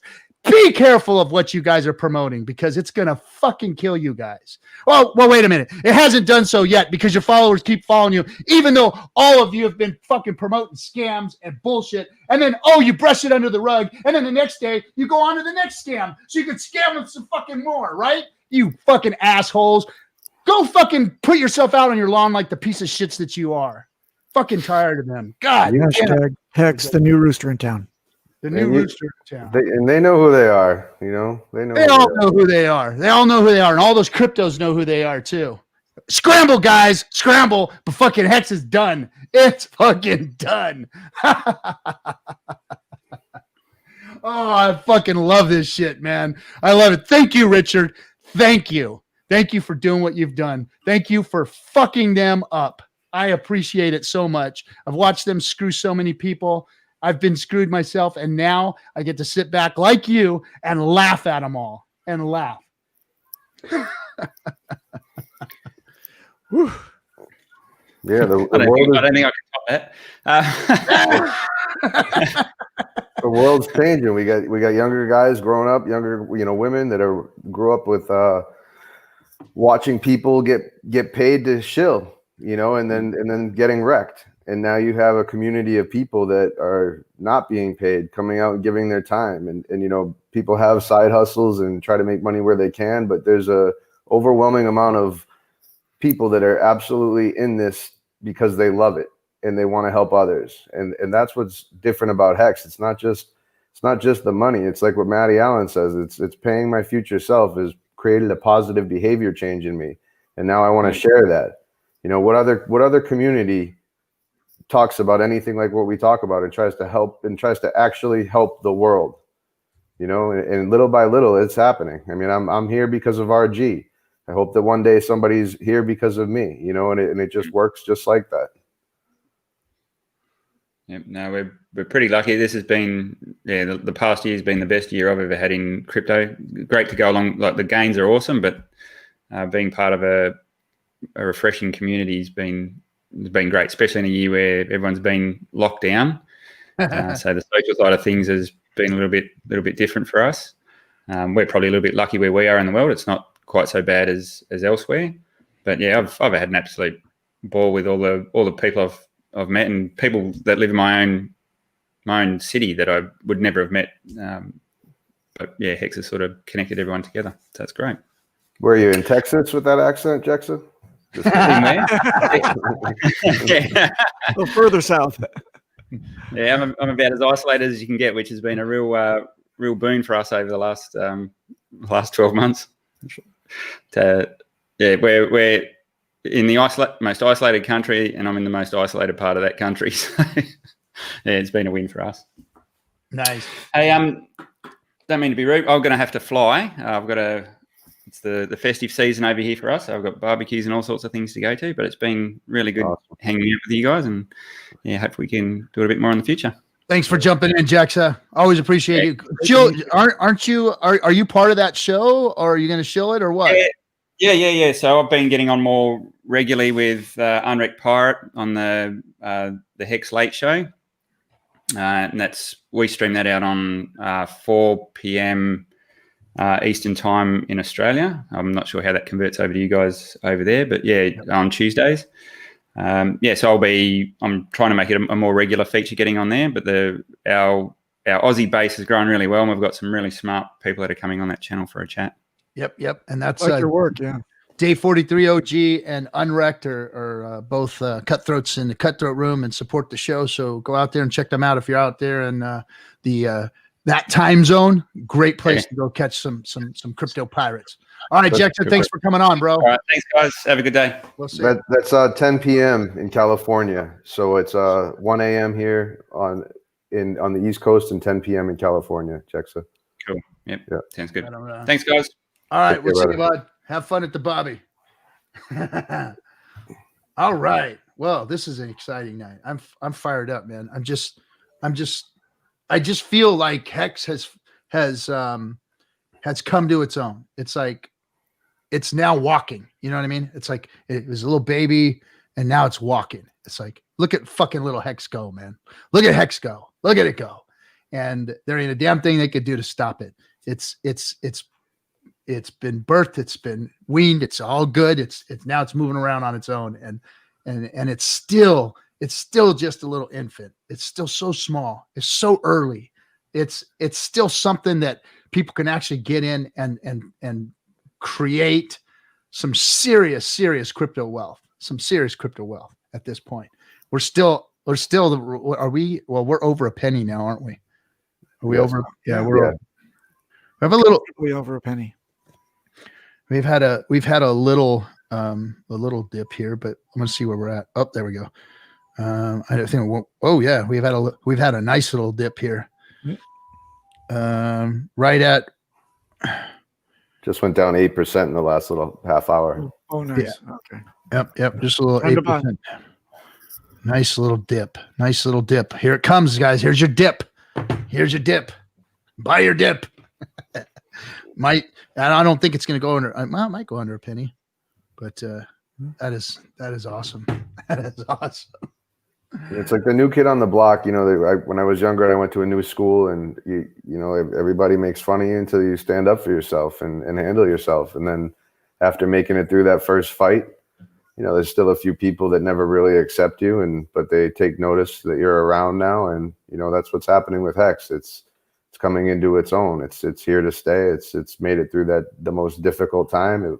It was a fight, you know, just from my limited experience here, and I was just here for the last third of it. So yeah, we've been scrapping from the beginning. I mean, we really have. We've been scrapping with these guys from the beginning. They you know, the gatekeeping, the fudding, the internal bullshit from people coming in and infiltrating and the exchanges and you name it. And the influencers and the scam callers. And I mean, that right there was like kind of the weakest part of all of it. Like those guys didn't even contend with us really. I mean, Richard wrecked all of them. We wrecked all of them. We brought the information and laid it on the table for everybody. And they couldn't rebut it. Not one person came on this show, and not that we were popular enough, maybe. I mean, everybody invited them. They were all invited to come onto the show and talk to the community and let us, you know, they'll go and keyboard warrior and get on the YouTube chat and make a comment and say, oh, you're gonna wrecked, oh this and oh the OA and oh Richard's gonna exit scam you and what be happy being broke on big payday after big payday, you're all going down, blah blah blah, all this bullshit, you know. And that was weak. That was weak sauce. You guys brought nothing. You were offered the chance to come in here and you brought fucking nothing. You brought nothing. Uh-oh. What am I'm getting some cryptic messages in the background. I like how Hex Prince is just kind of poised for, maybe it feels like we're on the phone at 15-year-old girls. We're going to dish out the boys at school, and you feel really relaxed there, man. Yeah, I love it.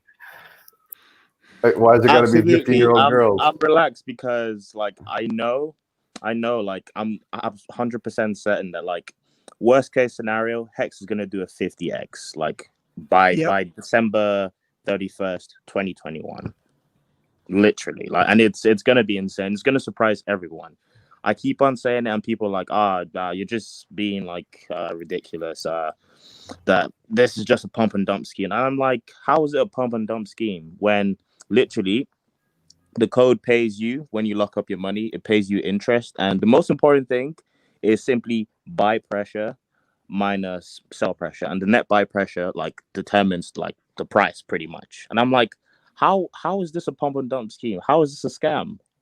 Someone was trying to show me XRP the other day, and I'm like, I'm not interested in XRP because there's a lot of garbage involved with XRP.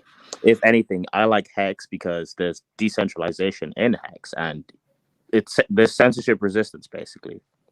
And I mean, if you look at the founder behind Hex, it's gonna succeed and it's gonna shock everyone. It's Richard Hart, and I'm a Richard Hart fanboy because I got into Hex. One of the main reasons why I got into Hex was because of his character, like the way he is. So Hex Ninja was complaining about was talking about like how people get turned off by like his personality and stuff. Like, no, his personality is amazing, because if someone 100% puts their reputation on the line and says, if I was at the beginning, I would sell everything and go 100% all in on Hex, like that says a lot. And even Bill Noble, like on Token Metrics, said the same thing. Like that says a lot. So it's someone that you want to listen to. That's my 2 cents. Right on. Hold on, Hexo's sending me messages. Hold on a second. I agree. He's an incredible inspiration. You know, when he gets on a surprise stream, I mean, what does that feel like for all of us? It's like you got, you know, should I go on in 10 minutes? And you got the next half hour to just get excited, you know, get in there and here's some incredible information. And it's inspiring. You're right. Oh, what he did, what Richard really did was he educated, and I needed that education in crypto because I know things weren't right. I've always known that day trading and trading was a zero-sum game, that it was people wrecking each other, that it was gambling, that it had no place in the real stock market. You know, when you buy, you know, Coca-Cola and you hold it for, you know, 30, 40 years next to your pension plan, and you cash it out when you're retiring and that kind of stuff. You know, I knew that if you weren't doing that, if you weren't having long-term holdings in the stock market, that trading was bad. But crypto didn't educate me that way. Crypto educated me this fast money game, you know, and as I took a step back. I said, whoa. After 2017, after the 18 dump, I was like, whoa, wait a second. This is fucking bullshit, man. Well, this is not how this thing was supposed to go.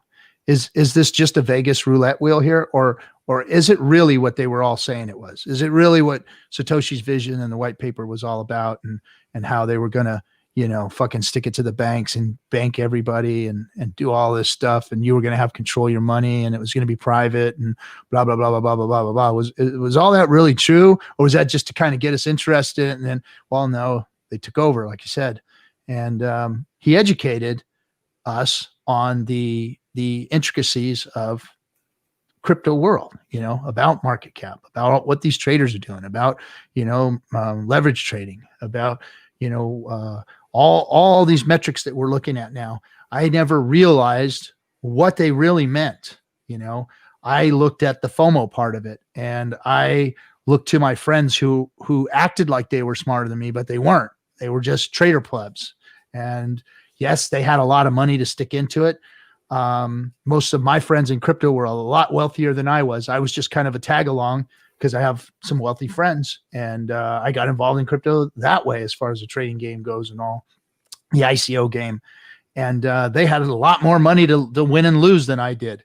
And so I was very, very cautious, but my cautious moves were big mistakes because I didn't make the big gains they did. And when I got wrecked just as hard as they all did. So that was the game I played. And I was like, fuck, man, I fucked up. This was wrong. And then what I liked about Richard was he started educating me and showing me my mistakes, showing me the things that I was doing wrong, you know, my addictive behavior and what it had done to me in this crypto space. And it was an eye opener for me, because I have an addictive behavior, and that can be in anything. And every once in a while it rears its ugly head. And it was in crypto for me, back in 2016, 2017, I was full in, man. I was full bore. And I made some gains, but I got fucking hammered too. And it wasn't fun. And now I'm educated. Now I understand what crypto can be, and that there is something out there that can make it what it's supposed to be.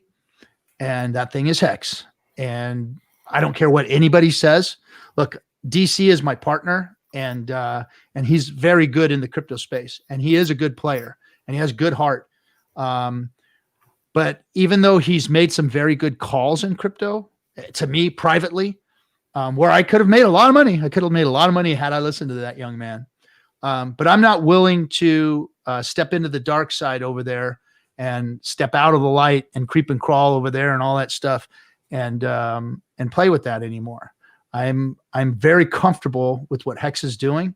I'm very comfortable where it can take people, and I feel confident being able to get out in front of folks and talk about it the way I do, and with passion, because I can stand behind it knowing that I'm not hurting people with this thing. I'm not going to damage people's reputations or their pocketbooks by telling them that, hey, this is probably a good investment for you if you're in crypto, because crypto should always be put in perspective as something that should only equal about 10% of the value of anything you have. It should be throwaway money, guys. Crypto should be throwaway fucking money. It should not be your nest egg at this point. At this point, I don't have the confidence in crypto itself to say that to folks, because the even as great as Hex is, as beautiful, great, and glorious Hex is, crypto is still a variable in the world. There are powers that be that would want to and could crash crypto, shut it down, hurt it, harm it, suppress it, make it illegal. There is that zombie apocalypse thing that can come to it. So I always have put it into that perspective for me. And it's always been like fun money. And so if it is your fun money, great. This is a good place to fucking put your fun money in crypto, is in Hex. I can say that. But other than that, until crypto is solid and I can say, hey, guys, the whole world has opened their arms and it's kumbaya, and now everybody has a wallet, and we're all in crypto and it ain't going nowhere. Then I can say with passion, hey, dump your whole fucking retirement plan into this shit. But right now, you're playing in a dangerous fucking world in crypto, guys. I mean, we've already had, even in Hex, in one of the most stable cryptos that I know, of these most stable crypto I know, we've already had 85% dip, right? So fucking that's scary if you're all in and on this shit. That's a scary fucking shit for your fucking cash, man. That's a scary place to be. So watch out what neighborhood you're creeping in, man. Watch out what neighborhood you're creeping. This is a bad fucking alley. Crypto's a bad alley right now. It ain't a fucking main street. One day it might be Main Street, but right now it's a back fucking alley, and you better realize that's what you're doing. You're creeping in a back alley. So anyway. Hashtag crypto's a bad fucking alley. Yeah, like a bad fucking alley in Santana, baby. That's what it is. Oh, who's sending me more stuff here? Hey, come on, guys. Where you at? Where is all of my? I get messages all the time. I'm coming on the show. I'm coming on Friday. I'm gonna put the fucking invite link out there. What are you guys doing, man? Come fucking hang out with us. Where's Dollar Cost? I thought he was going to be on. Dude, I don't know if he wants me to say it, but DC is down for the count right now. I don't know what he's got. We don't know what he's got. But he is. Oh, we just dipped under a penny. Oh, blue light special on aisle fucking 1. Hex crypto is under a penny. It's under a penny. More. I got to put my buy orders in now. Hold on. DC did a 24-hour stream too, so he's got to be tired beyond just getting sick. Did he go the whole 24 hours? RG? Yeah, that's right. He did that 24-hour stream. I think he got ill doing it and jacked him. So yeah, man, dude, guys, Hex Crypto is under a penny. Blue light special. Let's see here. How about? Do you guys need it in the YouTube channel? Is that what's going on here? Let me post a comment. Maybe Twitch. There's no one's chatting on the YouTube for a while. Seems like everybody moved over to Twitch and Dlive. Oh, that's good. Let's see. I get excited over dumps. I do get excited over dumps because I fucking know. Let me see. You cannot take that out of context. Thank you very much. That's not a good one. I get thrilled over dumps. Okay, there's everybody's got the stream key now, or the login key. So there, if you want to come join us, come. The dumps. That's when good people can get back in, or even whales can get back in. Is when we dump, when we have some sell-offs. It's shaking out all them fucking bad players. It's shaking them all out. Get them out of there, and let's bring some good ones in. Let's see what's happening because the staking percentages are starting to move up, right? We got where are we at now with our staking percentage? Our staking percentages. Oh man, I'm having a hard time navigating this. I don't look at those things enough. I'm always just looking at my 9.75 RG. 9.7. There it is. Yep. Well, that's not big growth or anything. It was starting to move a little bit, but I guess that's under 10%. That's the 10% of the whales. Those are going to be whales one day. So, Hex Prince, you going to say something? You're going to sit there and stare at us. Well, I know. I'm stealing mic time tonight. It's not like I'm nervous or anything, but like, I just think the whole experience with Hex so far, it's been surprising. Like, I didn't expect to see my portfolio and the numbers like I've seen it like in the past, like 8-9 months. It's just been like, wow. And I had like people like say like, this is one of those things. It'll just disappear. And I'm like, bro, literally the founder of Hex is, a BTC OG, retired when he was my age. And he's a very smart guy. I think you should definitely give this a shot. And I almost did a bet with someone for $10,000, like before like the big payday pump, basically.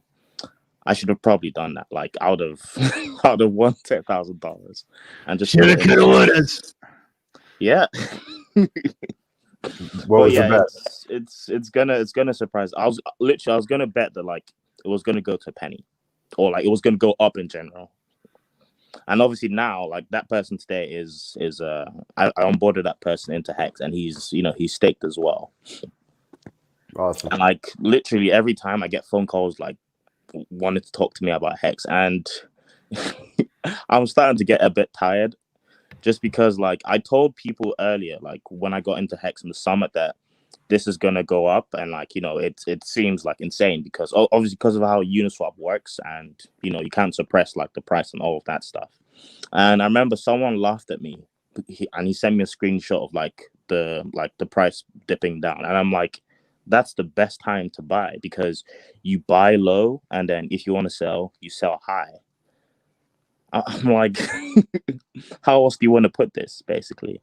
And like now, like when the price just went up like yesterday, and like even before big payday, I was getting loads of calls like, bro, Hex is going to the moon and all of that. And I'm like, but why are you telling me this? Because I know all of this, and I told you months ago to get into Hex. And he's like, what do I do? And I'm like, I guess maybe you're left behind, but the best you can do is just make sure, obviously do your own research. Like, it's not financial advice. Buy into Hex and stake. Make those stakes. Like that's all you can do. Like it's very simple. Number go up. Yeah,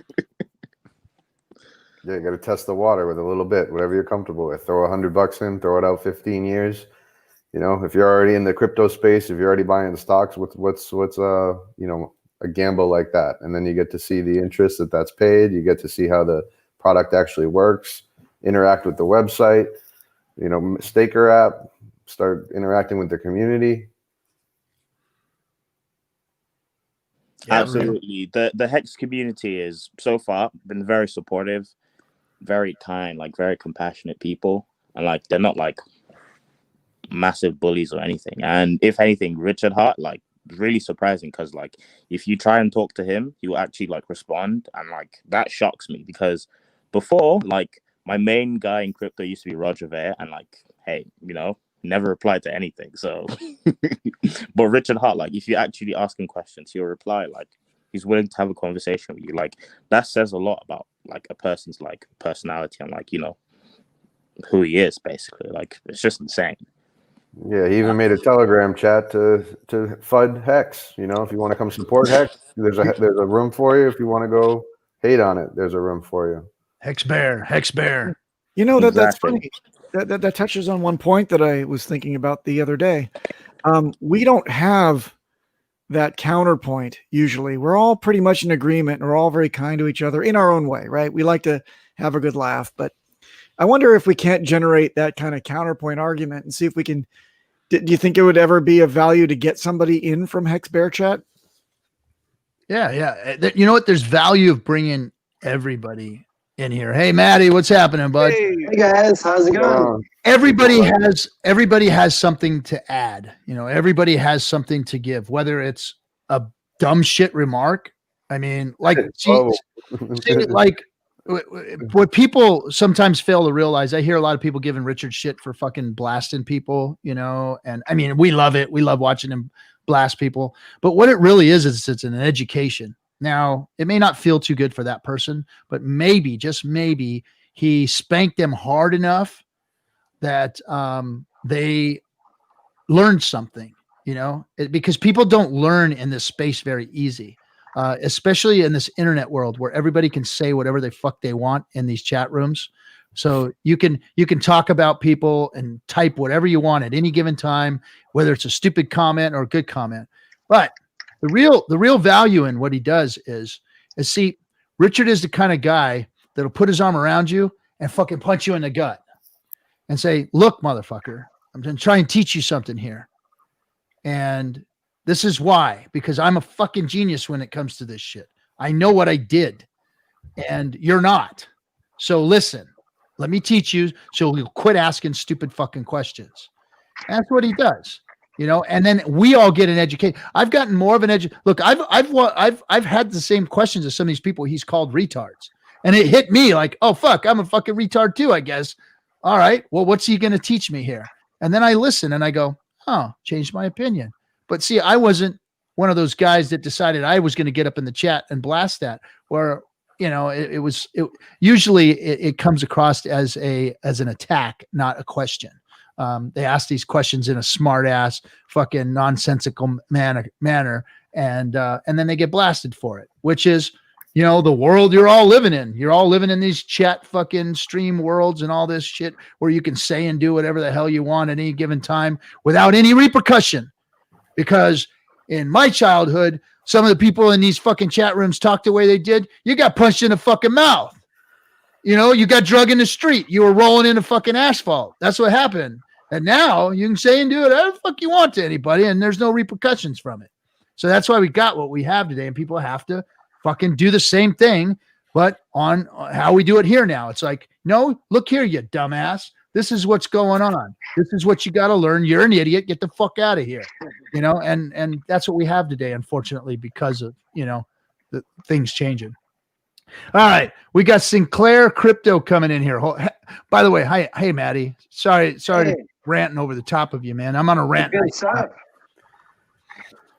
You getting ready for your big deal, man? The big show about ready to happen? Yeah. I'm super excited. I have the honor of being on a panel with Richard, and you guys are totally right. Everything you've been saying about him, he gives and gives, and then he gives more. And it's really amazing all the stuff that he's doing to not only make us rich, but to make our lives better, right? To increase our quality of life, like all across the board. And I think that's the other thing that offends him or pisses him off is that he's trying to help people, and then you got other people in the chat rooms trying to fucking harm the thing that he's trying to fucking do. You know, it's like, look, wait a minute, you dumbass. Don't ask these stupid questions and fill these people's heads with dumb information. You're fucking stupid.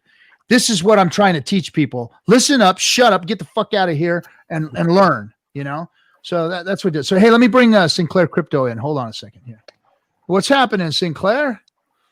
Hey, what's going on, RG3? What's happening? Not much. What's happening with you? Not Good to much. have you.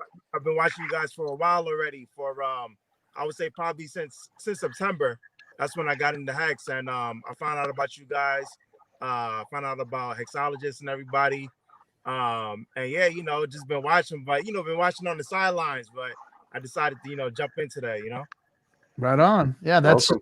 that's what this is for. This is your place, man. That's just, you got questions. You got, since you're new, are there any questions that you have, things that you don't understand, things that you haven't realized about Hex yet that you want to learn?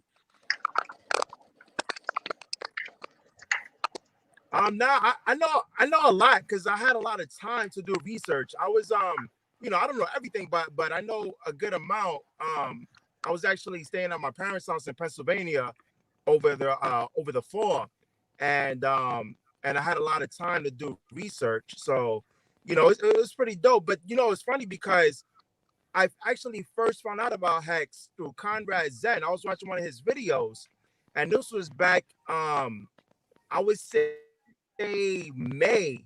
I would think, yeah, I would say it was May, around May time. And it's funny though, because I actually thought it was a scam, you know, by reading the comments on his YouTube and stuff like that. And I'm like, you know what? I'm like investing some other cryptos and everything. And then I don't remember why, but I found out about Hex again in September. And then that's when I started doing the research. And I'm like, yo, this is actually pretty legit. And I, you know, I did my first investment in Hex in September, you know. Nice. Well, you're better than 90% of the people out there that aren't doing their research and checking into things and doing what they're supposed to do. That's the. Oh, hold on a second. I think so. Who's Papa, is that you? Is that you, Papa? No. Is that Maddie? No, that's Maddie. Hey, do you guys need me to Oh, that's who it is. It's Sinclair. You're back. Yeah, you've got. There you go. Yeah, you got a lot of background noise. Okay. Right yeah, on. I'm gonna mute my mic.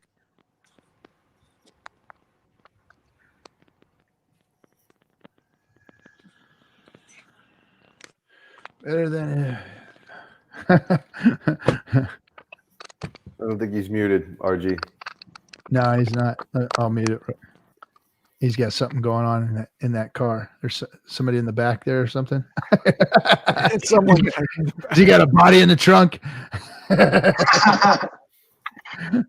There he is. All right. So anyway, what's going on, chat room? You guys got anything to add? I know I'm sitting here taking all the freaking mic time tonight, yelling and screaming at crypto. Happy New Year's Day. Happy New Year's Day to you, Maddie. Happy New Year's Day. You know what? Oh, I gotta fill your guys' bucket.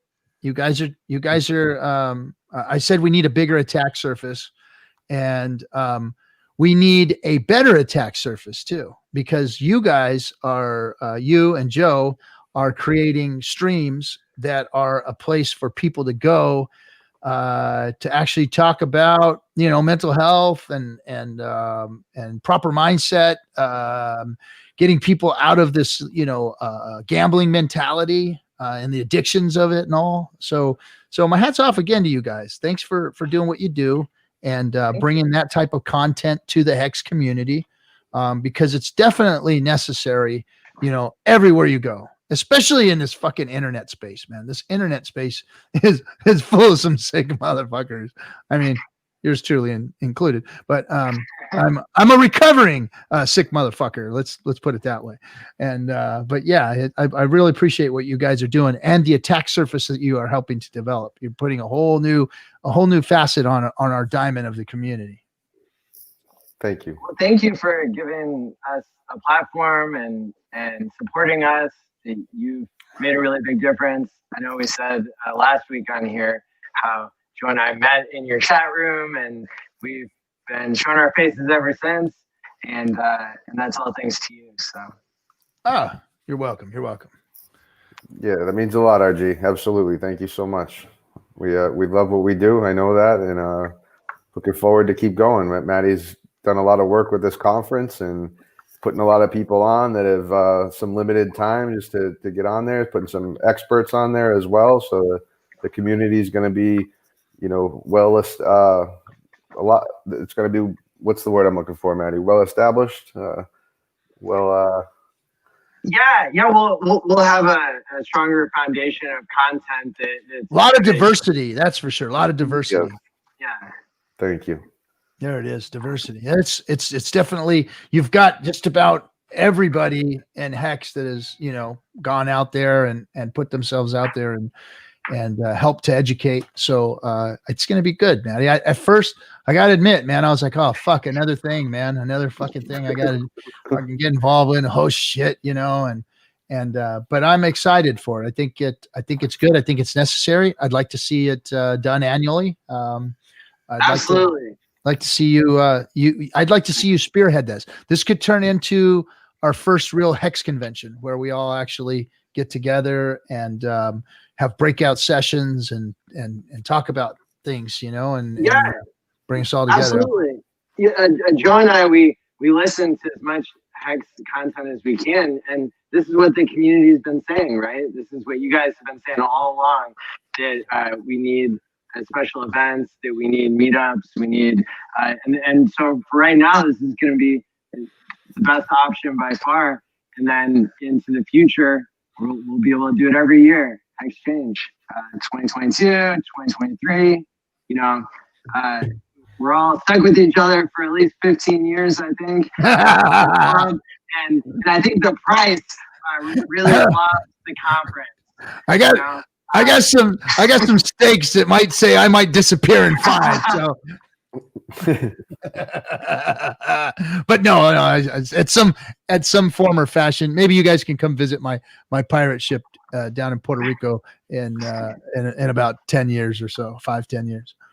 Take you up on that. Absolutely. Be a floating pirate ship hotel or something out there. Do I have to swab the deck? Yes. Something like that, Papa Boney. Always the poop deck. Boehner, yes. Thank you. Rebranding. All right, let me throw some lemons in the chest here for everybody. Come on. Yeah. RG, I did my show. I've never opened up the chest before. I meant to do it tonight, and I think I forgot. At the end, I even was like, you exit scammer. Yeah. You rug pulled the chest. You're Kraken pulled. I'm like, I don't want to rug pull you guys. Let me get it set up. I added some lemons, and then I exit scammed. Yeah. You're gonna get shit. You're gonna get shit for that. That's for sure. Hexicans need vitamin C, or else they get rickets. Right.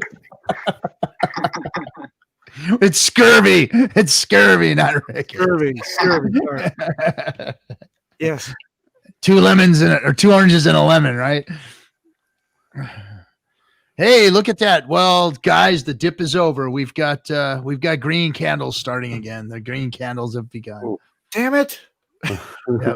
Now, last night I was on the phone with my friends in Florida to try to get Joe Hexotic a tattoo artist in the middle of the night, and I failed him. And so I texted him. I was like, "I'm sorry, I failed you. I can't believe I let you down." And so I appreciate that, Maddie. And I forgot. My brother's a tattoo artist. He lives on the other side of Florida. Wait, what? Yeah, he was here the night before that as well. So I mean, we just missed it. I would have. It was 11 p.m. when Discourse started last night. So it was tough. I was on the phone. I was calling Miami. I was calling Fort Lauderdale. I was taking a ride. There was no doubt about it. So I appreciate the help, Manny. So how big would it have been, and where would you have placed it? I mean, we only had a couple hours, so it would have had to been, relatively small. It's going to take the artist a little while to draw it up. So, I mean, I was hoping that RG would be gracious, and as long as if you were in the middle of it and I was seeing fucking blood and ink, I would have been like, "That's it. That's the winner right there." Or if somebody got it done, completed before, then I would have done that. But if somebody was in the middle of it, doing it before the stream, we would have done it, man. Fucking when only person that was doing it was fucking Gary was sticking himself with a needle and a ballpoint pen. How did he not get anything for that? He gets our gratitude. Hey, Ski Cat was like, "Are you fucking kidding me? Really?" He's like, "Come on, man! I'm dropping some hex here. I mean, the man's dropping some hex. I mean, it's like, fucking do what you do the fucking thing, man. That's 20, 30. What was it? 40,000 bucks, man. Fucking come on, man. There's a lot of things people would do for 40K. Come on. There's a whole lot of shit I do for 40K. I'm telling you." I was also having to reconcile how I was going to miss part of the show. I was so excited for you guys' show last night, and then I'm thinking, now I got to drive to Fort Lauderdale. I got to drive to Miami. How am I going to get this all done? So thank you, Maddie, for reaching out and trying. I appreciate that. Yeah, we did our best. I'd put it next to Tupac on my leg, though, Papa Boner. It'll take about 7 to 8 hours to do it properly. So Richard Hart right next to Tupac. My two world-changing heroes. Let's see, what's that? One person was going to start 10 minutes before the end. Yeah, well, I didn't get any videos. Oh, look at that candle is growing. That candle's growing, guys. Well, it's back over a penny again. So I chanced to buy. You might have missed that. You might have missed that bargain, guys. Might have missed that bargain. Oh, diamond. Brand sent me a diamond. What kind of ink do you have? Lots of it. But you ain't seeing it. Let's see. I'm gonna really dox you. I don't want to dox my neighborhoods and shit. Let's see. Joe Exotic. Tupac is great, bro. So hey, Tupac. That's a hell of a tat. I'd like to hear that story. Children of Grave bought the dip. Good job, Grave. You made it. You got a dip. Nice. So Sinclair. You said you know it all. You're good. All right. So what else is going on? What attracted you to this community? What got you into crypto? When did you get into crypto? He's muted, RG. Another Biff and Ass moment. There you go. Go ahead. Okay, you guys hear me? Yeah. Yep. All right, cool. Yeah, well, it's funny because I got into crypto. I was working, regular Uber work and everything like that. And at that time, this is the time where the pandemic started, and I was watching a lot of London Real, not to shield anything else, but they had some advertisement about some guy selling his 5 coins and everything like that, and I was like, yo, I kind of want to know what coins he's talking about because I want to make this money that he's talking that I can make. And that's when I started doing research on crypto in general, and that's when I was doing research. I'm like, all right, I don't have the money to find out what his predictions are, so I'm gonna search it myself and try to find out. And that's how I actually came up. Stop right there! Stop right there! Yeah. Stop right there! Stop right there! Hold your thought. You are a smart motherfucker because you didn't give them money to wreck you. This is the best advice that I've fucking heard to date from somebody who's new in crypto. Fuck them and their money. Don't give them a goddamn dime for their useless fucking information because it don't mean shit. You may as well go out and buy dog shit on the corner than to buy their goddamn information. Quit buying their info and do what this man did and do your own fucking research and find out what's going on in crypto. Forget that other bullshit.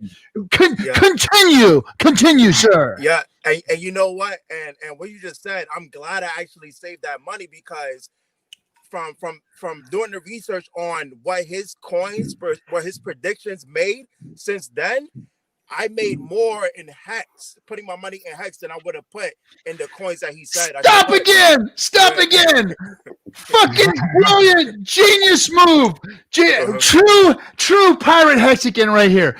Saved his money from the stupid fucking influencers, put it into the crypto that he did research on. He found Hex, he realized it was good, and put that money in there, and now he's got profit, right? Yeah, Let's hear the rest. 100%.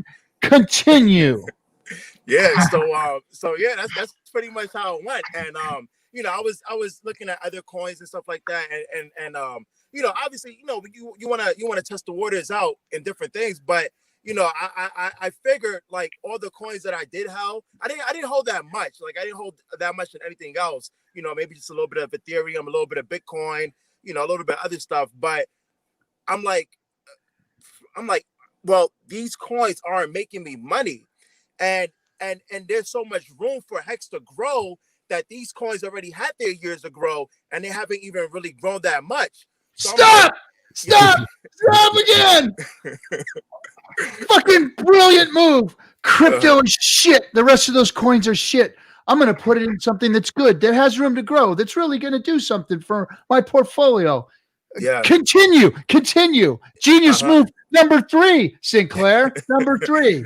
Yeah. So pretty much, yeah, that's what happened. And yeah, I just continue to grow the stakes until like, you know, around big payday. That's when I, you know, put my likes. But I'm still gonna continue to grow it. I'm gonna dollar cost average in this year, because last year I didn't really dollar cost average it. I just pretty much put what I had.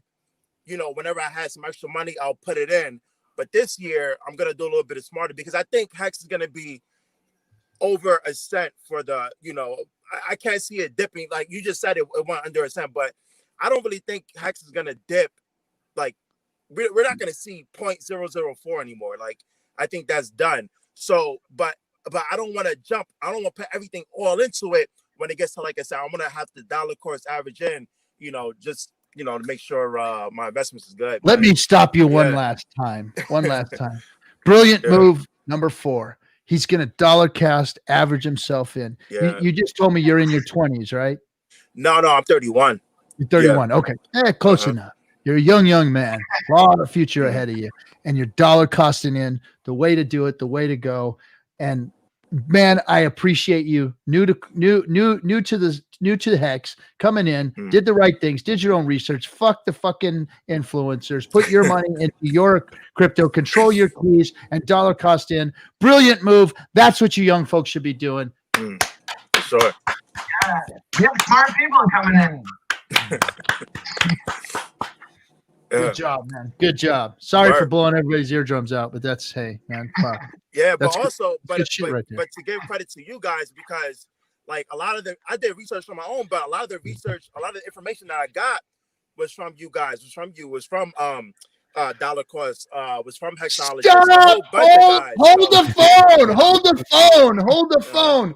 He became part of the community. He listened to the community because we were passing along information. My friend, what made you think that listening to a fucking pirate and a bunch of guys just jumping on a stream was good advice, or was even something that you consider doing? Yeah, you could tell like you could tell when somebody's passionate. When somebody's passionate about something and the advice seems genuine and what they're saying, not advice, not financial advice or anything, but when you could tell when somebody is really serious about the information they're giving you. You know what I'm saying? And that's the information I got. Like when I'm watching Richard Hart in his streams, his 4-6 hour streams, like and I'm looking at his body language and how he speaks. I'm like, yo, like these, like you could tell that what they're giving is valuable information. It's not no flimsy, if it may happen or that's why I believed in the project, when I got in or the product pretty much. Exactly. So Sinclair, thank you so much for the 6 points, because the last point, which is the most important point of Hex, is the community. And because the community is fucking real. We have always been very, very real, because when I set Discourse Syndicate up, I wanted to show the real Hexicans, the real emotions behind the people that were getting involved in this product, the real people that were listening to Richard and going out. And all of our stories are all similar. You know, we're looking for something within crypto. And we've had our trader mentalities come and go, and we've had our trader mentalities of people that still sit in the hex space itself. And but they're learning. They're slowly learning. They're learning and they're developing. And crypto is going to hex is going to change you. It's going to change your thought process if you're in crypto. And this community is helping to do that.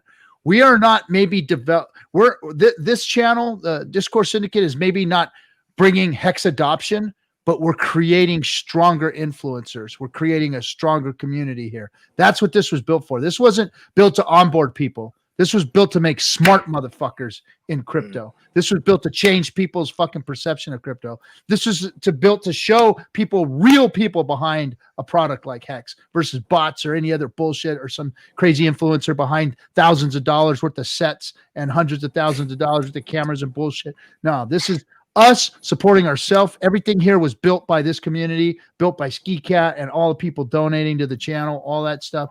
This community is fucking real, and we're down, and ain't nobody can take that from us. Just like nobody can take anything from Hex being a solid crypto. So thank you, Sinclair. Thank you. Well I like how you pointed that out, and it reminds me of what Richard said about Hex being a passion play, right? The community has a proof of passion, right? Pop. And you know, that's seen in the nonverbals, I think, is another thing that Sinclair points out. It's the meta language that we use, right? He can see the tone, he can see the excitement when we talk, you know, and that's something that isn't easy to fake if you can fake it. And it's something that people really, it sounds like, pick up on, right? Is how genuine we are, how passionate, and so that's helpful to hear, because I haven't heard somebody. So we got to get you a new microphone, Maddie. That's for sure. We got to get you a microphone. Okay. You sound like you're talking through a tin can or something. Something's different tonight, Maddie. You got a different setup going? It's never like this. Same one. Let me check. Maybe you got your Bluetooth headset on down the hall or something. That's a boomer play for sure. Nice, Papa. I'm here to help. Yeah, so you said a lot of good things, Sinclair. I really appreciate somebody that is as new to Hex as you are, coming in and throwing down the knowledge and the wisdom that you've actually picked up on, and the fact that we were participants in that and helped to create that makes me happy to know that we actually did something like that. So, for sure, like it's so, like, compared to, you know, I don't like to compare and stuff like that. Like, we're better than anybody else, but like compared to other communities, other crypto communities, like this one is so much more active, and everybody does something in this community, and there's so many people that want to do better with their profits to change the world. Like, you know, obviously we already know, like, Richard Hart, you know, he wants to, you know, have that longevity life. You know, he wants to do research on that. That's one thing. I know I was watching a Yash Deep stream the other day, and he was talking about, you know, if Hex does what it's supposed to, he's able to take the funds, you know, and do some schooling, like, you know, the proper schooling that the education system isn't doing, you know. There's so many people that really want to do good things, you know. So, you know, with their Hex funds, that's another sign to me, is that this is the right place to be if people, you know, are using, you know, their funds. And I'm not saying you have to be some type of philanthropist. You don't have to do that, but I'm just saying, like, you can tell when somebody's heart is that this is the right place to be, pretty much, you know. That's where I'm coming from. And you know, there's so we've got what do we got here? So we got 150 people watching the stream, and we're already 2.5 hours into it. And usually we get a lot of retention. We have a lot of people that just turn it on and listen and just hang out with us for the evening, whatever, getting ready for bed, or they're in bed or whatever. But the fact that people are tuning in as much as they are and listening as much as they are and participating as much as they are is really a testament to the community and what the Hexican actually is. I mean, we're starving for knowledge. We're starving for being involved, and it's refreshing because crypto is so stagnant. It's so fucking stagnant right now. And even this pump, it's like, is it really anything exciting? Is there something that happened? Did something fucking happen? Did the world wake up to crypto? No. There's institutional money setting up funds, and they're coming in, and they're even holding shit that's fallen down on its face right now. I mean, we all know what's in that fund, and they can't get it out because it's just gonna, when you make coleslaw and you put and you cut up all the cabbage. If you put one rotten head of cabbage in it, fucks the whole thing up. It's rotten in there right now, and it's not going to do it any good. It's not going to be good for it. And but what are they excited about? What are they excited about? Because somebody was able to not swindle people out of, but to convince people out of their money and put it into their safe crypto investment fund. Is that what we're excited about? Really? Crypto? That's what you guys are excited about? I know price goes up, makes everybody excited, but really, can you get behind that? Was there anything fundamental that happened in crypto to warrant this price increase? Was there anything significant that was given to the world? Was there anything crypto did to make the place better? No, fucking nothing. All it is some more money coming in from some greedy motherfuckers. And here we are today. Pump. Everybody's excited about crypto again. Fuck that. Hashtag Captain RG3 knows bad coleslaw.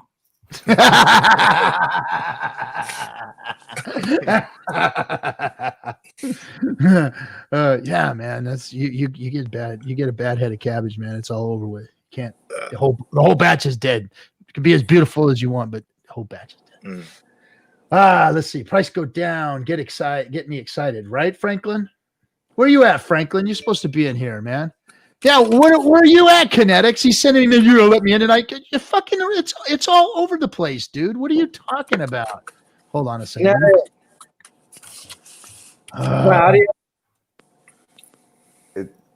Just keep talking, Maddie. Go ahead, Maddie. He's gonna be doing a morning show. Yeah, hopefully he can come in here and talk about it. I think he's gonna come in now. He said, "Are you gonna ever send me the link?" It's all over the place. It's like I got to babysit the goddamn cutthroats. You guys, come on. Maddie, it sounded good when it cut out when you first came in, but then it sounded normal. Awesome. Thank you. Children of Grave said all coleslaw is bad. Coleslaw. Oh, I don't know about that. Oh man, there's some good stuff out there. I like coleslaw myself. Me too. Good, and you got good barbecue sandwich with some fucking coleslaw. Oh man, now you're talking. I'm getting hungry. Me too. Let's see. Let's see. I see Craig is active in the chat on YouTube. Yeah, good. What else? That's it. Anybody else coming in? Anybody else got anything? You guys are gonna make me turn the stream off? I don't see Kinetics coming in here either. Where you at, Kinetics? I'll turn the stream off if nobody got anything.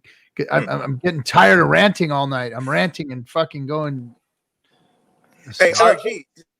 So you said Kinetics is gonna be on 7 a.m. 7 a.m. Yeah, he's gonna do 7 a.m. I think it's gonna be Pacific time. Yeah. And then so that'll be 8 Mountain, Eastern. It'll be 10 o'clock Eastern. 10 Eastern. And then where around the rest of the world, I think even some of the Europeans might have a decent time there for them to even get on. That's midnight in Tokyo for anybody else in Japan that's watching. Here he is. Here's Here's Kinetics. Hold on a second. What's happening, buddy? What's up, Hexican brethren? What's going on, brother? What are you in the dark? Good to see you guys. Well, of course, man. That's how I live. Oh, that's right. That's right. That's right. You're displaced right now. That's right. I am. So I'm in a hotel room, and they kick me out of the business center unless I'll wear a mask, and I absolutely refuse to wear a mask. So I didn't give her the middle finger, but man, I wanted to. I just thought it's not worth the argument. I'll just go sit in my car. That's fine. Good. You deserve to be in your car. Right. Well, I like my car. It's comfy, cozy. It's more luxurious than the business center. So it's a good place for me. That's right. In person, or what's going on here? What's that? You're gonna have a morning show. Are you the type of person who's all bright-eyed and bushy-tailed in the morning, or? Well, all have been up by the time the show starts. All have already been up for 3 hours. So the only time I get the opportunity to go to the gym is at 5 o'clock in the morning, and then I got to get back to the house by 6:30 to wake the kids up and get them ready so they can be to school on time. And then their doors open at their school at 7:45, and then I've got about a 5 to 10 minute drive, depending on traffic, to get back to my office, and figure, hey, that's a perfect time. We'll just start a morning stream. Oh, so it's 8 a.m. California. It's Mountain Time, so it's 7 okay. a.m. California. Sorry about that. Yeah. No, that's all good. It's all good. RG3 was right the first time. So I hear, I'm assuming, since I wasn't able to get on earlier, RG3 broke the news again. And I'm sure a few people on the stream probably heard it last night too. Yep. I broke the news, told everybody what we're going to be doing for the platform here.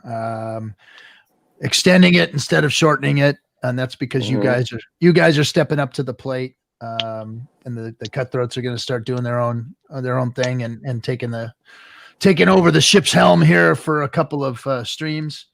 And I'll pull the fucking wheel out of your hands if you guys. He said 24-hour stream to kick it off, Kinetics. No. It started 2.5 hours ago. No. I'm not.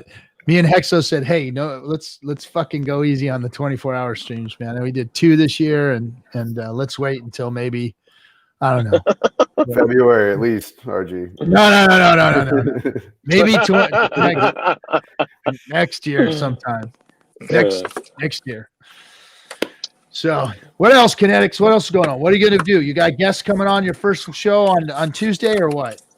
Well, I haven't reached out to anyone. That's my goal tomorrow, is to reach out to some individuals in the community, see who would like to, who else is a morning riser like myself and would like to.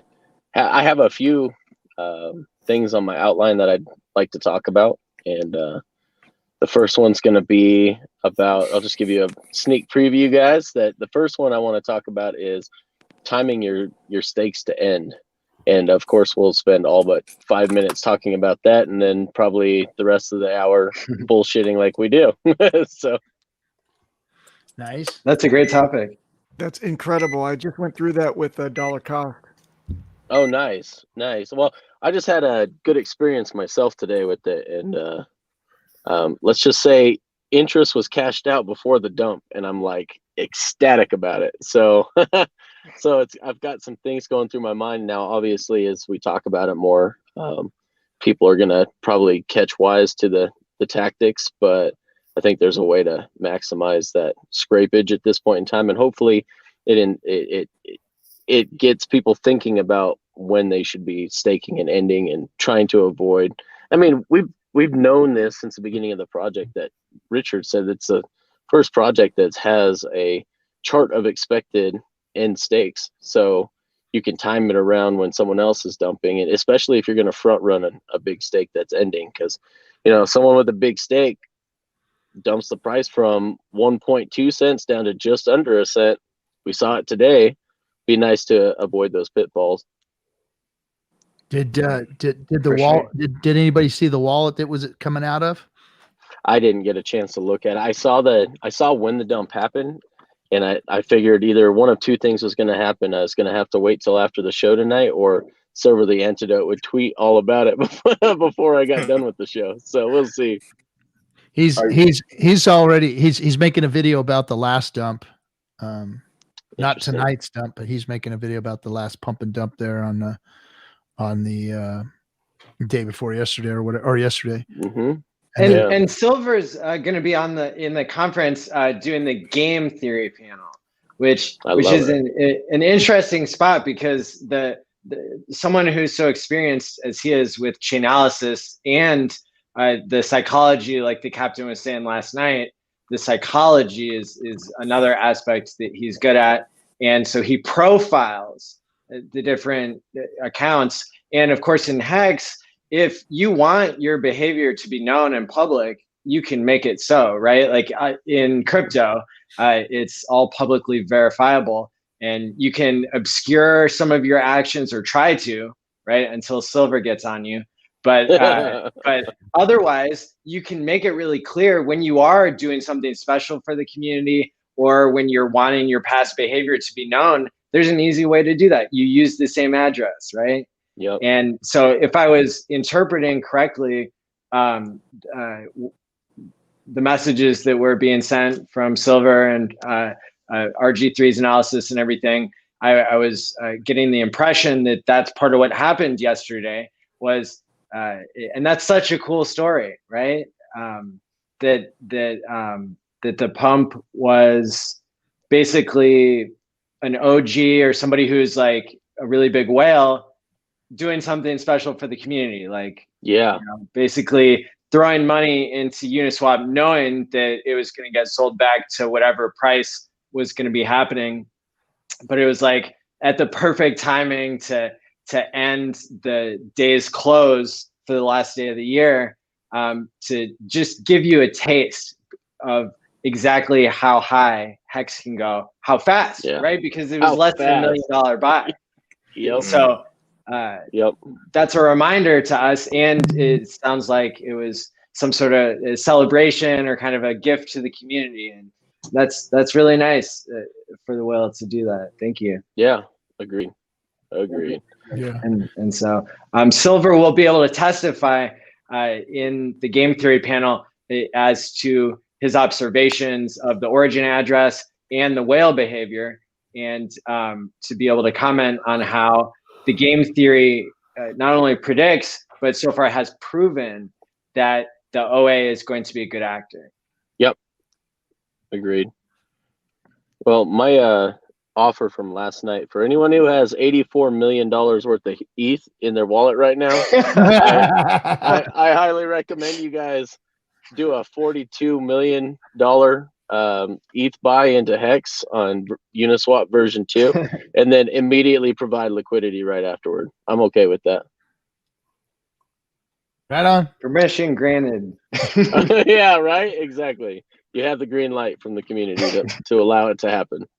So, I got a few things. I got some really good things for you, RG, that we can discuss later. But I'm pretty excited, as far as the expansion is concerned, and nice. I think it's okay to announce now. I mean, I got to finish the confirmation, but looks like we'll be getting on Theta as well. Oh, I set up the Theta account today. Okay, perfect. I did that. So I got the stream key. I got it in there, and now I'm in the middle of confirming it. So I'm excited about Theta. We'll see how that works out. I'm a little surprised. I saw that it was attached to Twitch. Theta, for everybody who doesn't know, Theta is a crypto streaming platform, right? I mean, they're all kind of linked to a crypto, but Theta is linked to Twitch in some way too, because I saw it said link your Twitch account to it, and I was like, because I know Twitch doesn't allow you to stream anywhere else. I don't know how that works. It's related to the coin, Theta? Yes, it is. Yeah, you're well, right. There's VC money on the back end of Theta that comes from Silicon Valley, so I wouldn't be surprised if they are linked. I haven't looked at that, but there's I believe Facebook and Instagram money on the back end on the VC side of Theta. Yeah, if you look at it, they allow you to link your account to Twitch and Facebook, and Okay. and Twitter Facebook, Twitter, and Twitch. So that's telling me that there's some kind of affiliation there of some type. Oh, you Any gonna way use- we can. You're going to use that instead of StreamYard? So that Oh, that's no. No. StreamYard is our in order to get all the faces, the beautiful faces on the platform like we do, we either have to use something like Zoom or StreamYard because it allows us to do so. This here that I have in my screen is OBS, which is another streaming platform, but it's for control, like Hexo does his whole show in OBS here, which is a way to, manage your stream, your camera and your stream within. So I could put videos and all the things that he shows when people donate and all that stuff inside here, but I can't put it out there where you guys are. Now, if I had just OBS out here with all of the cool stuff that Hexo does, then I couldn't put you guys in it where we could communicate and talk. So this so far has been the best option for us to be able to do an FN Hangout and do a stream where we could have guests and whatnot, because it's not easy for him to bring a guest on and use OBS. You have to use a platform like Zoom or this in order to communicate that way. It's two people can do it, but you can't have multiples streaming. So we use StreamYard to do that. So this is kind of as good as it's going to get for now until we can find a better option to get everybody on. Yep. So that's the software that we're using to make this happen the way it happens. But Theta is just another platform like Dlive or YouTube. Yeah. So, but it's all crypto based. So yeah, and it's like compensation. Stream key costs $1,000. Wow. Yeah, it's a $1,000 stream key. Yep. And we were gifted it. By Beard Aussie. Beard Aussie. And he came on the stream and Ski Cat dropped what, 2 million or 1.5 million? Was it 2 million Hex? He got 1.5. Yeah, either way, at today's valuation, a little over at least $10,000. So it was fantastic. He just dropped it on him for coming on and streaming, and he dropped him that. And then he before he even was gifted the Hex, he gave us the stream key. He said, "Hey, I got a gift for you guys. I got a stream key for Theta." And so Beard Aussie, thanks. He was going to come on last night, but I didn't get him the key on time. It was too late for him. Oh, dang it. Yeah, he was going to come on, and I just got caught up in all the chat room shit. Man, those contests, sometimes these contests just get freaking out of control. I got everybody sending me DMs and shit, like trying to get on the stream and do their thing. And yeah, it was kind of mayhem. So I couldn't get Captain, speaking of yesterday and DMs and everything, what was the deal with the R to everybody? Were you calling the rest of the cutthroats to you? What were you doing on Twitter with that one? Were you drinking or what was the deal? Because I was like, what am I liking? I'm liking him going R. This is great. I was just fucking with everybody. That's all. Usually I'm just fucking with people. That's his password, Bono. He just didn't realize it was on Twitter.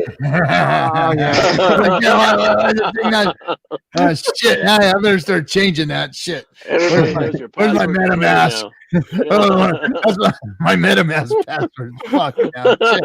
God damn it, Joe. Joe. So no, I was just that was Lewis, the influencer guy, right? That everybody was answering. Yeah. I was just making my presence known to him, that I was in there, agreeing with everybody and just it was all good stuff. When you see an influencer actually becoming how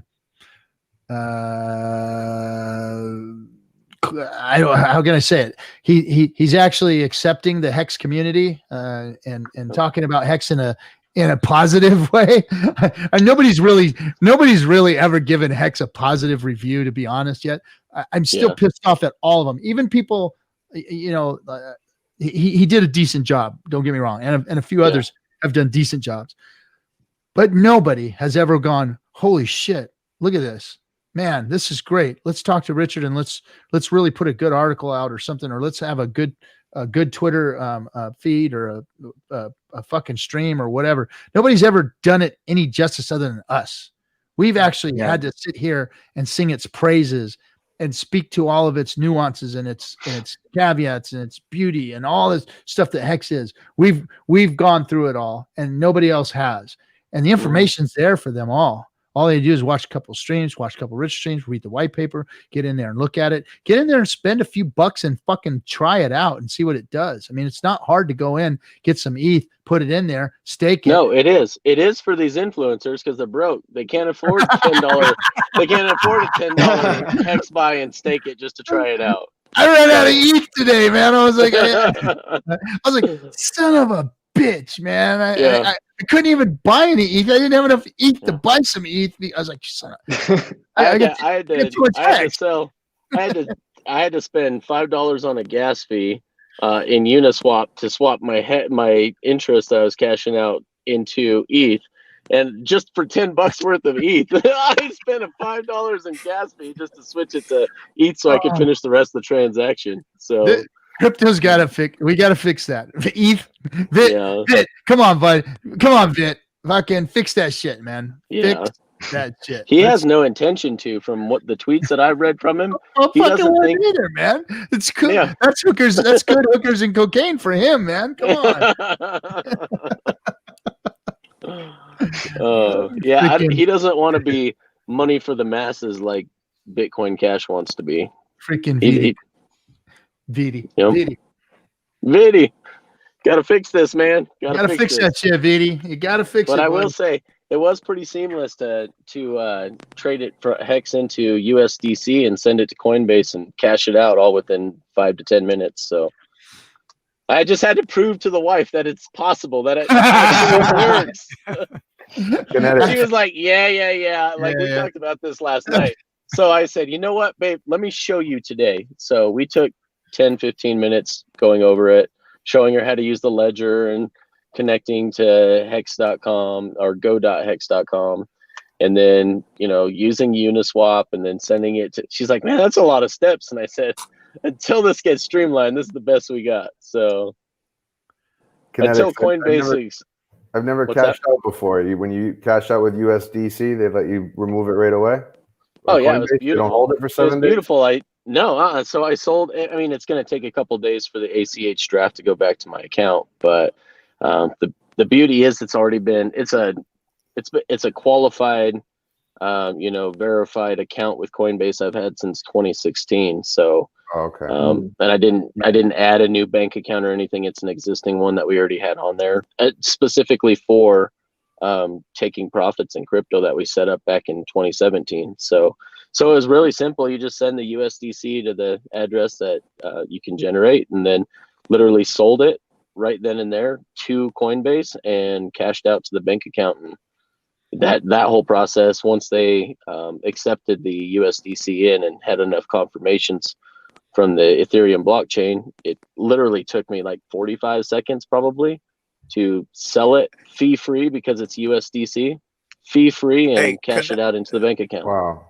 Nice. Hey, Kinetics, what you just said, it sounds cool because like I haven't seen any tutorials on people like, because we don't, our thing at Hex is that nobody wants to dump and everything like that, but people are still gonna have to, offboard and take profits and everything. So I think it will actually be beneficial for like the no coiners, the new people that are getting into crypto to see that you can actually, sell your Hex. Because people ask, hey, can you actually sell this? Can you, get your money? Even if it's not a lot, have like a little tutorial. Yeah. I think that'll actually be beneficial for people that are just getting into crypto. Like, hey, you can sell your crypto and you'll still get, money, your fiat for it. I think I'll be dope. To prove to their wives, right? Yes, exactly. Hey, check this video out, baby. It really does work. I know I know we haven't pulled any profit since 2017, but it really does work. The pirate's wife don't give a shit, man. She's like, yeah, right. Oh, when I got a fucking new Escalade in the driveway, I'll believe you. That's funny. Hey, Franklin. What's up, Franklin? Good to see you, brother. Hey. What's going on? How you doing, bud? Oh, Franklin, what's the deal? You muted? You're muted, buddy. You're not working. We don't have no audio. Sinclair, Can you hear me? It's on my Yes. list. Yeah, I can hear you, Maddie. So it's on my That's funny. list of things to do, but I may not get to it before Coffee does. And he's going to sell a complete noob course, I believe. It is something that he's been working on. He's been asking about price points with people on Twitter. If you paid attention to Crypto Coffee's account at all, and he may be better served than myself to do that. But I agree, it'd be very beneficial for the community to have, some step by step and it the most streamlined process possible to do it. Did he figure out worked a for price me. point? Do you know? I don't think he's settled on one yet, but we keep throwing more ideas at him than he can implement at one time. So we'll see what he lands on. Can I play the noob in that video? Absolutely, Papa. Dude, I can't ever say your full name, bro. I just can't do it. It gets me every time. I love it, dude. I'm glad we got to be on stream again. You've been razzing me in the comments and all the other videos. So It's great to me. Yeah, it's great to meet you on the same level, man. Much yeah, respect. man. It's out of love, Yeah. right? Love and support and respect. Absolutely. Well, I feel like I know all you Hexicans. It's great, especially when I put an avatar to the face. I'm like, oh man, that's the guy that was talking trash in the comments. Like we've been best friends for years. This is awesome. Yeah. I feel like I know all these guys. Well, Hex Prince and Sinclair, man, it's good to be on stream with you guys. Yeah, I mean, you don't know me yet, so. Not yet, but we got 15 years to figure each other out, so. Yeah, For it's sure. only RG3 Yeah. that knows my Telegram. Yeah. Oh, okay. So what's your Telegram? Come on, tell us. I can't say. You want to do it? Okay, All I'll right. tell you. I'll look for you on Telegram and I'll message you probably. Okay. You're not T-Meh, are you? T-Meh? Meh. I want to meet that guy. Nah, like if I say my Telegram, I think I might dox myself. So Okay. in some Okay. way. Well, I haven't told anyone else's secrets yet. As long as it's not illegal and you didn't murder somebody, then trust me, I'll keep it a secret. Nah, like As I'm long as that's not 23. the secret I'm keeping. I'm 23 and I just stay in my room and like I work a part-time job because I finished uni, my university. I finished like my studies and stuff. So Congrats. I'm just a regular guy. That's cool, man. A regular guy Well- who has dreams of making loads of money from Hex and Right on. starting a company, hopefully. Well, speaking of uni, I wish I would have pretended I was going to go to university, borrowed $100,000 secured loan by the federal government, and dumped it into Hex in January, and see where it went. Right? No financial advice, no student loan fraud, none of that. Yeah, bro. like I'm in the UK, so like like regulations are different and all of that stuff. Yep. They'll let you spend like 70% of it on whatever you want, though. If you got 100 They grand, do. yeah, Yep. quite a bit. Still paying them off. Yeah, I know. I paid mine off a few years ago. Trust me, the wheels started turning in my head. How could I get my hands on more capital? Then I was like, nah, I don't want to deal with that. I don't want to play that game. I don't want to walk that thin line. Let's see if Franklin's Smart. coming back in. How about that? We got your sound now, Franklin? Yeah, can y'all hear me? Yeah, we Yeah, can hear you. bro. Ah, Good. What's up, Franklin? Hey man, nice to meet you, Franklin. Hey, nice to meet you too, man. It's nice to meet all y'all. What's up, Kinetics? I ain't seen you in a minute, bro. I know, man. I know. I tried hollering at you a little bit in Hex Dreams today, but I didn't have a whole lot of time. Yeah, I feel you, man. You're doing a little too well. Well, Yeah. well, Hey, is living that- out of a hotel makes Is it that harder. bot working now? Is that bot working in the Cutthroat room? Did we I get it didn't working? even- Did you set it up? I thought I did. I don't know. I did what you told me to do. I'm gonna check. I'll check. Dude, he's a boomer. You gotta walk him through it step by Look step. here, you motherfucker. Oh snap! What's up, Joe? How we Hey, doing? how's it going? Good to see you. You too, bro. Absolutely. And that's Doing Pop good. Boners in this too. That's Hey, what- Franklin. Yeah, big fan. Hey, Papa you, bro. Boomer. He called him Papa Boomer. Papa Boomer. Papa Oh, Bone. I'm a Gen Hexer, man. Come on. Yeah, I can't see shit. That's awesome. Yeah, man. Where the Gen Hexers are looking pretty ugly and old. Fucking boomers are leaving. God, man. We got new faces, right? Yeah. We got a few. Well, we got Hex Prince was on, I think, one other time, and then Sinclair. Yeah. You missed the early deal about Sinclair. He laid it out there for us and told us how to get into fucking Hex as a newbie and fucking do it right. He did it right from point A all the way to point Z. He did the whole thing right, man. That's what's up. That's yeah, awesome. I heard a little bit. You said you got like flooded away a little bit, right? So I can't hear him now. Oh, he's You're muted right now, Oh, Sinclair. hold on. Let me unmute him. Oh, there he is. There you go. You're unmuted now. Yeah, no, I was just saying right now I can hear everybody, but for some reason, frankly, I can't hear you. I don't know why, Yeah, but everybody else can hear. Yeah. I think it's because I'm but I on can't mobile. hear for some. I don't know why. It's like a little bug or something. It is. It's a bug inside of StreamYard. For some reason, people come in on mobile. You can't. Some people can't hear them. That's wild. Okay. We've Maddie, always. are you on mobile? Signals. So, Not today. All right. Sign Yeah, I'm on the language. phone. Sign language. I was yelling it at you. Come on, you couldn't hear me? Hey, Hex Prince, drop me a telegram. I'm trying to find your telegram. Drop me a telegram real quick, so I got you. Trust me, like you have me on Telegram. If you just look at the person who messaged you yesterday. Oh yes, sir, dude. I get a gazillion freaking Bro, messages. Okay, I'll he's do it out now. here- I'll do it now. Hang on. I'll do it He's now. getting doxxed. Do it now, so I know which one it is, because I'm sure I've talked to you a million times. Now I got to put a face to the name. But yeah, I get my Telegram. I deleted so many fucking things off of Telegram today. As a matter of fact, I did today. But let's see. Oh, there you are. Oh yeah. Okay. All right. RG, I got to take off. Thank you guys, everybody. It was cool. Joe. All right. Thanks Joe, for hanging always a with us, pleasure, Joe. brother. Peace, Joe. Absolutely. Yeah, brother. Take Have a care, good night, Joe. guys. Thank you. All right now. Talk soon. Okay. Cool. Damn, bro. Where is everybody? Where's my trucker friend? Oh, Finesse. Yes. don't start rubbing the lamp, Brand. Don't start rubbing the lamp. We're gonna get all the genies are gonna pop out of the fucking lamp, man. Well, I'll be streaming for another 3 hours after you get one of those guys in here, man. And you Kinetics, I've DM'd you on Telegram. I got it. I got it, Hex. What are you worried about doxing yourself Kinetics for? as well. Well, let me see if I can see it. You don't need to worry about doxing yourself. You talking to who? Hex Prince. So there's a way to turn off your cell phone number from being seen on Telegram, and that's something that Richard had suggested a couple of months ago for everyone in the Hex community to do that, and that helps. I think I don't know if I've tried to do it, and then for some reason it makes it to where you can't put people in. Like if you have chat rooms, it's hard to put people in there. Just you can change it to an alternate number, right? Yeah, you can do that too.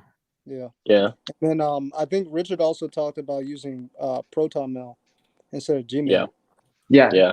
It's encrypted from end to end. Mm-hmm. Yeah. It's not encrypted if it's multiple people. Remember that. That's true. Yeah, it's not encrypted when you send it to a Gmail. Yeah, sure. Yeah, they're reading your shit. Mm-hmm. Hey, who's on chat, man? Like, where is everybody? It's kind of I think everybody's hungover today, and they're chilling out. Maybe not. We only had 175 people, 180 people show up on the stream, or everybody's all hungover. They're all getting Richard tattoos. In. You know. No kidding. Yo, what was Funding Jim? What was he doing, man? Like yesterday, that was a little too much, man. How'd that end? Going nuts. He was going YOLO for some eggs. He oh my gosh. He was tripping me out. When the first one I was like, okay, that's funny. That's funny. He drew it on his leg. Okay. Then he sends me one of him bleeding and shit. You know, it's a video of him fucking dude, what the fuck are you doing, man? Was he like cutting up his arm or mutilating his like leg or something? It was putting it on his ankle, and he drew it on with an ink pen, and then he started fucking poking it with a fucking needle or some shit. Because he sent me a video, and he was wiping all the blood off of the fucking. He had done the whole hat. The whole top hat was done. Oh, crazy white boy. So he's got he's got a fucking top hat on his ankle. We were all doing it. Come on. I'm the only one who's going to admit we were all working on Richard tattoos on ourselves. It's so funny because I really I thought about it. I was like, wait a minute. If thought about it. Like everybody. If a tattoo parlor had been open, bro, yeah, I would have done it. Yeah, I think I honestly, for 2 million hex, I honestly would have done it. And I would have had a big old fat hex sunrise on my back. So big old smiling Richard face on your back, right? Yeah. Maybe not as big as the hex logo, but yeah. It was funny because I was trying to decide what style would I get this in. You know, like a cartoony Richard or real Dancing Richard for me, I'd say. Yeah. Actually, how do you make it dance? Like you move your shoulder blades or something and make it dance. I would have done the around the nether region, so the navel would be the winking eye, and the pubes would be the beard. Who thought about that? Damn. Richard, what's that coming out of your chin? Hilarious.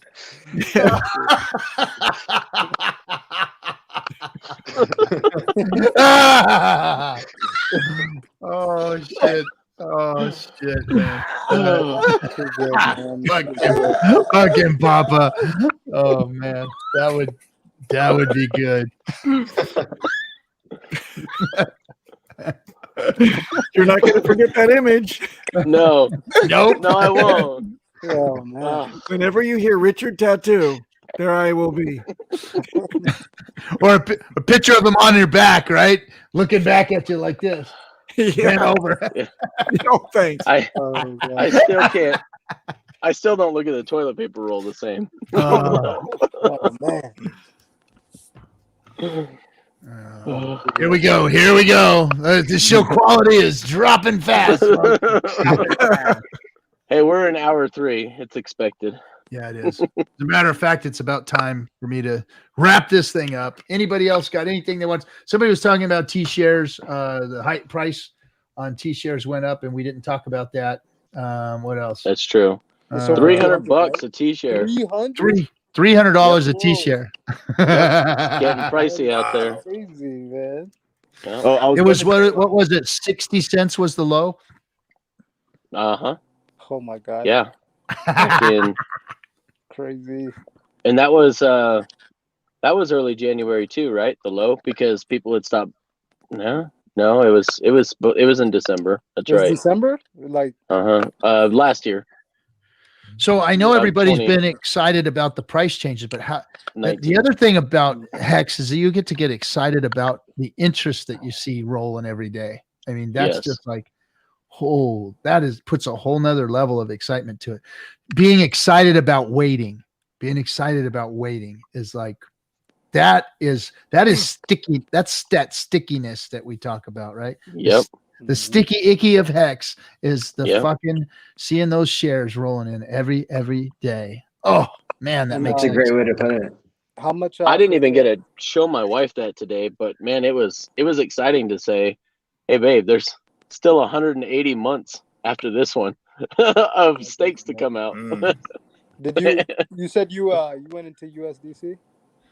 Yeah, we went via Uniswap directly into USDC, sent it to Coinbase because there's no fees to transact with it with Coinbase, so I could literally sell it fee free. Yeah. The only thing I worry about Coinbase is them being like, what is this transaction, buddy? Yeah.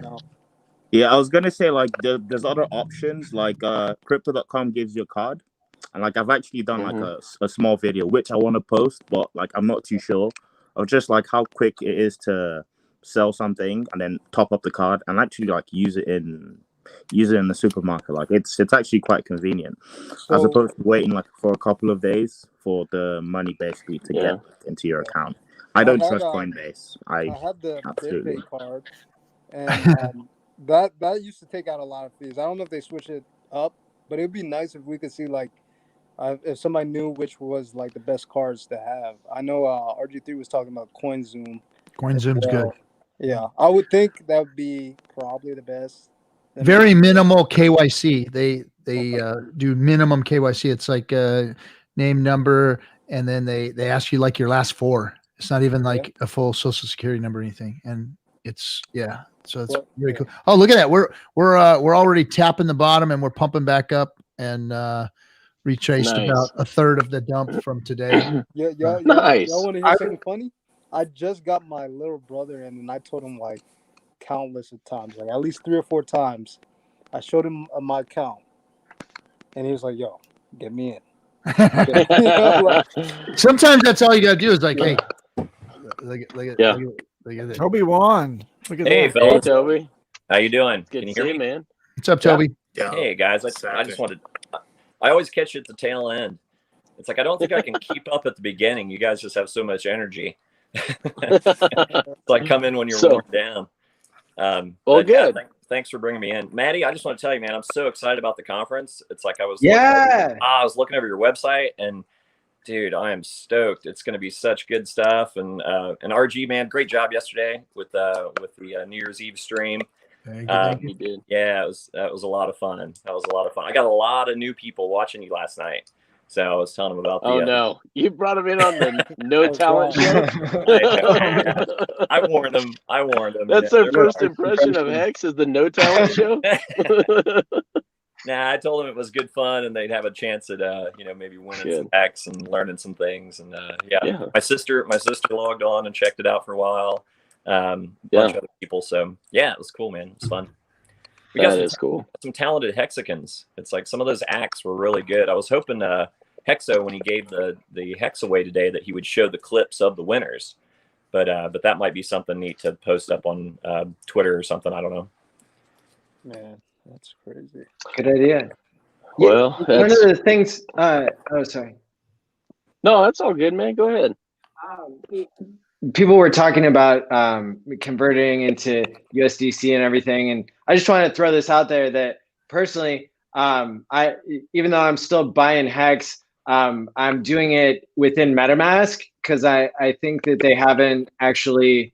So like actually doing the swap with MetaMask, I don't think have had a coin come out yet. But if I had to pick the next airdrop where you're going to get $1,000 or $2,000 free, if you look in MetaMask, if you use the swap function, which is only available on desktop as far as I know, they're taking a tiny little percent. And I made the mistake with the 1 inch. I was comparing between Uniswap and 1 inch, and I was saying, oh, Uniswap's a couple dollars cheaper. I'm going to use that. So there were a bunch of times where I could have gotten even more 1 inch airdrops. I was very lucky to get one, and but I was like on the page, like in a different account, ready to hit buy, and I was like, oh, I'm gonna save $2 here.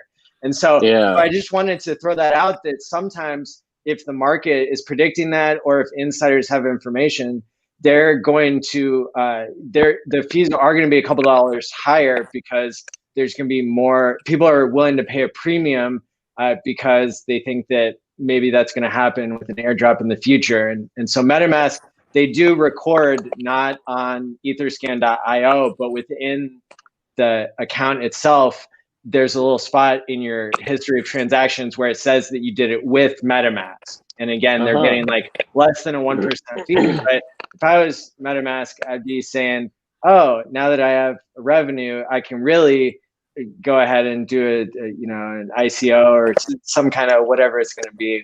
But I just want to throw that out there because what we've seen in the past is that whenever individuals in Hex, whenever they're buying Hex using these different decentralized exchanges that are trusted, then it leads to our community getting this huge transfer of wealth to us. And then what do we do with it? We buy Hex. we spend money on Hex cameos and lots of stuff for the community. So keep that in mind. If you're already going to be doing transactions, you might use a MetaMask swap. Yeah, Maddie, that's a good point. I actually had the same exact thought when I was messing around with 1inch, and I ended up lucky enough to get one, but I could have had multiples because I'm like, this isn't guaranteed. I don't want to mess with the liquidity pool thing, and I'll just do one for shits and giggles, And I noticed the fees being considerably more. I'm like, I'm not doing any more over there. Transferred, just got out of that and sold and did my Hex contribution per usual. But that's a really, really good point. I didn't think about the MetaMask swap on desktop because the reason I haven't used that is the same reason. It's more expensive. It's not the best deal. Yes. But that's a good point to do that. And I set up like 7 or 8 wallets just before the holidays for to set things up for people for Christmas gifts.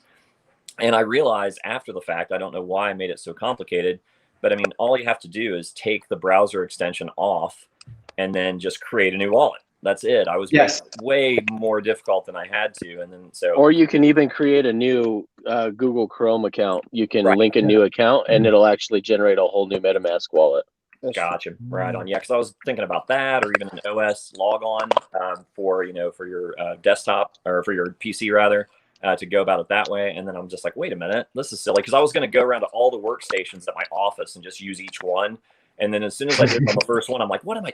I'm an idiot. I'm like, this is so simple, So I just created all the wallets and put a bunch of Hex in there, so everybody got some good gifts for Christmas. And smart. They're growing, and then of course hanging on to the seeds, because I mean, there's gonna invariably be a few dipshits that lose their information and then don't have access to it in 5 years, because I put them all out for 5 years, and so, and I'm trustworthy, so it's.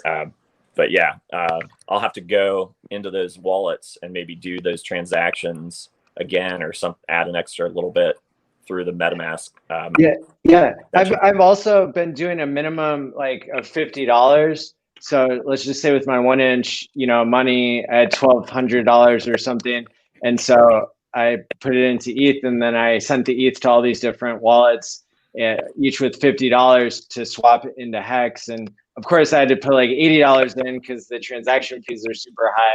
Last night, when everybody was partying and the fees were really low, it's down to like $8, and so that was a really good time. But it could happen, and we know that with 1inch, I think somebody said it had to be a minimum of $25 or $35 or so. There was some.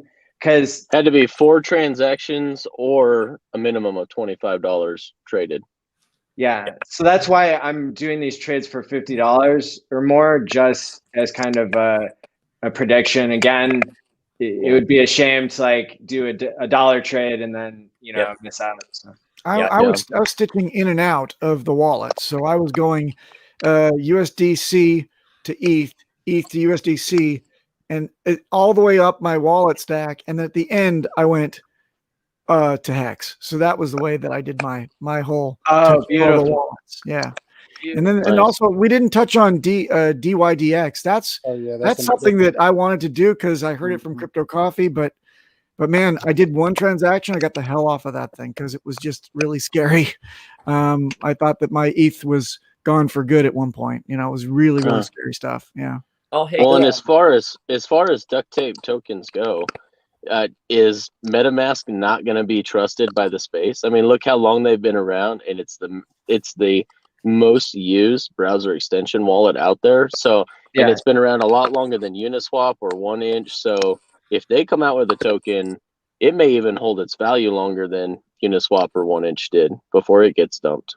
The guys that are working at CoinSense, they've been around for a while. I guess I didn't really think about them doing like an airdrop like that just because of they weren't an exchange, right? But I mean, they've had multiple products, and like looking at this space, it might be a great idea to do that. Dude, it's an easy way to make a $200 million move overnight, literally. Yeah. Why wouldn't you? Yeah. Right. If you've got the name in the space, your duct tape token doesn't even have.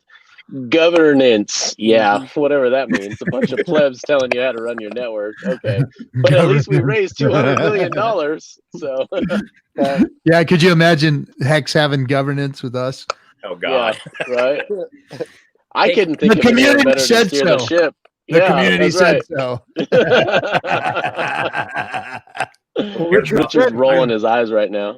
The fuck you say? Yeah, I like you guys, but hell no, you ain't touching my product. Hell the fuck no. Hey. keep your grubby fucking hands off my group.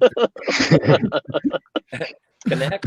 I think that's how you say it. It's KNTX. I mean, whatever. What's everybody call you? Kinetics. Kinetics. It's kinetics without the vowels. Oh, got it. Right on. Hey, I had a question. I think you might have been the one that I heard talk about this before, and I was one of those people, and I don't know if I was an idiot about it or not, but I jumped on that Exion thing for the free airdrop or whatever it was called, like the free claim, and I ended up with like 9,900,000 Axion bullshit, you know, and then I got all freaked out because I think I had a similar situation to Papa Boner, right? Yeah. That's a great name, by the way. It's hilarious. I'm staying with that. But I added the token, and then all of a sudden I couldn't see any of my other tokens, and I thought I was going to vomit. I'm like, oh shit, what have I done? And I had to like reset the MetaMask, and then everything came back.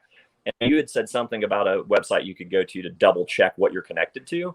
And so, yeah, I have it written down. What is it? It's Tap. Tech. Tap. There's like two of them, but one's Tap. I forgot, like Tap. I've got it bookmarked somewhere, but I went to that and saw Tapstar or Tackstar, Tax.io or something.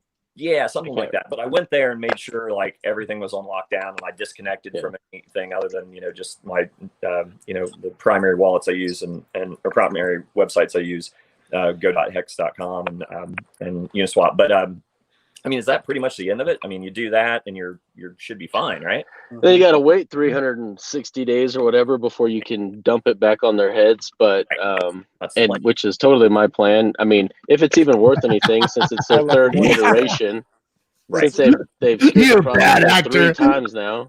You bad actor. Well, that's what they get for being dumbasses and giving me an airdrop. So they gave me free money. I'm dumping it for the real deal. So same. Whatever. Yep. They've screwed up 3 times deploying their product now. So with bugs. So and in fact, the devs were the ones that did it the first time. So looks like a little bit of inside. It's tac.dapstar.io. tac.dapstar DAPPSTAR.io. Thanks, Crypto Vince. Appreciate it, brother. Hey, and has anybody else used it's on go.hex.com. I think it's Global Trans, where you can actually use a credit card and buy crypto directly from there. Has anyone used that? The reason why I haven't is just because aren't the fees like really ridiculous? They're stupid. Yeah, they're stupid. I did one transaction just to see what it was like, and it was like, oh my god, the fees are ridiculous. And then but then I noticed when I went to that website, Kinetics, that you're talking about, that I was still connected to that. I'm sure it's okay, but I'm disconnecting that shit too. Yeah. You can also set the spending limit to 0. So even if you keep it connected, you just set the spending limit to 0, so it can't spend anything anyway. Right. Disable the allowances. Yeah. So what I did. Hey guys, I gotta go bounce. My phone is about to die right now. I appreciate you guys having me on though, for sure. Yeah, brother, it's good talking with you. Thanks for the suggestions and thanks for the story. All right, Sinclair, take care, bud. Oh, for sure. So with the copycat coin, fortunately, I moved everything off of that wallet long before I claimed any of it. Smart. You guys still there? Yeah. Yep. All your faces froze. I got a peace sign from Toby1, and that's about all I can see. So. We'll come back. We can hear you. We can hear you. We can hear you though. Good. Yeah. So I went ahead and moved everything off of that wallet just so I could claim that, and I set my stakes on, and that wasn't a Ledger wallet that I used for that. So if that disappears, there's nothing on it that I'm worried about. But that's not the case for everybody. I understand that. So you guys take care of your wallets, man. You're in it to win it for the next 15 years and beyond. So and if you can also think about really getting a hardware wallet, like honestly. Yes. Yeah. I'm debating with some people in chat. You know, sometimes they say, well, you know, I onboard these people and they can't wrap their heads around it. I get my 8 and 10-year-old kids on hardware wallets day one, because if you don't do it at the beginning, you're never going to do it later on. And you're going to be saying, how do I migrate this stuff? Who's going to give me support? What's going to, you know, it's going to be millions of dollars possibly. Start with a hardware wallet, right?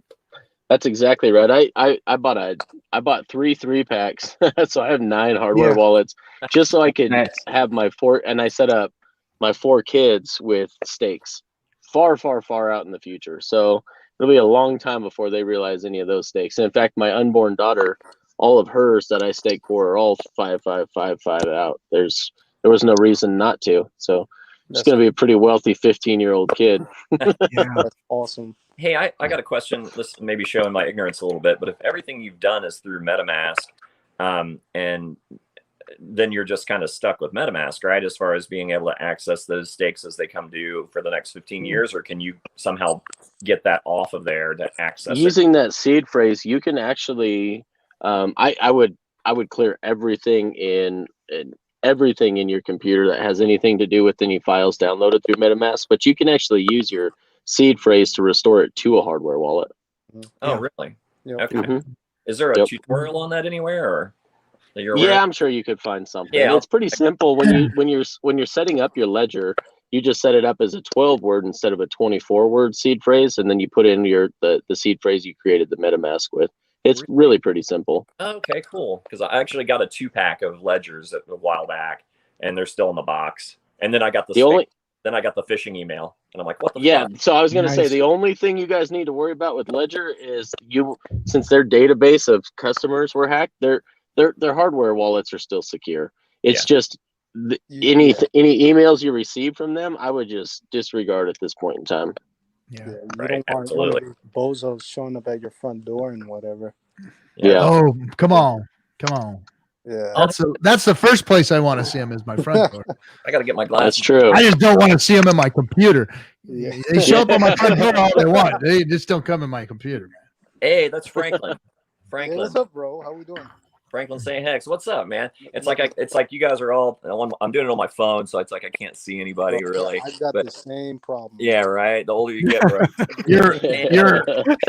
I love all your content, dude. Anything you put out, it's like it's right on point. I love his Hex Dreams channel. It's Hex Wet Dreams channel, maybe.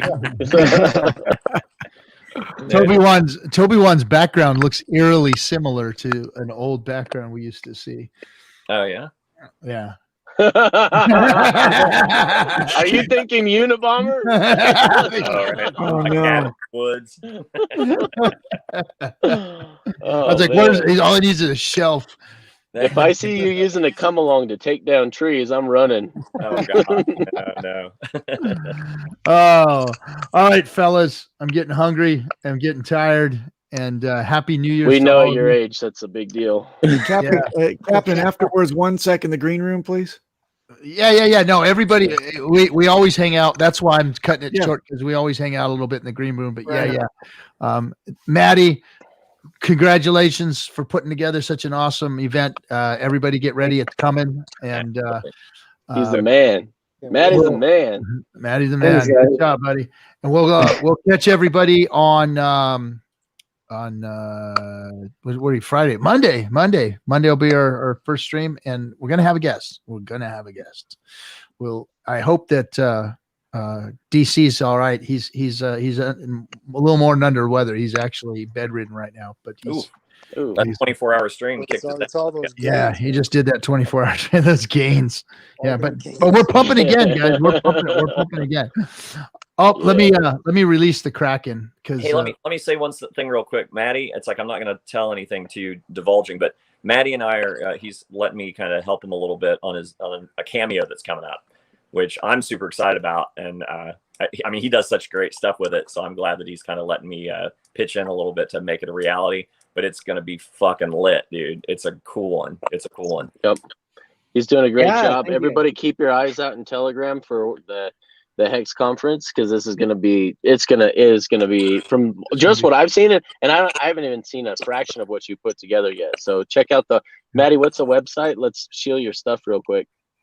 So it's hexchange.io for the pamphlet to see the schedule and to see the format, everything that's going to be happening. You can save the pictures from there. You can send them to your friends and family. This is designed to be an event to share, to showcase the community, the great minds, and personalities. The shenanigans, right? Or maybe not shenanigans at the conference, but keynote speaker. There's going to be plenty of knowledge dropped. So Nice. Right on. All right, guys. Real quick, Franklin, drop what's your Telegram chat real quick. Show it real quick. Yeah, it's t.me/hexdreams. I want to see everybody's dreams in there. That's good stuff in there. Yep. All right. All of the lemons were distributed from the booty chest, and Brand got 210. Ross Hex 121. Identity Block got 88. Grave, 70. I love Identity Block, man. And Hexarican 58 lemons. All right, everybody. Thanks for hanging out with us. We'll catch you all on Monday on your Discourse Syndicate. Where's the button at, man? Bye.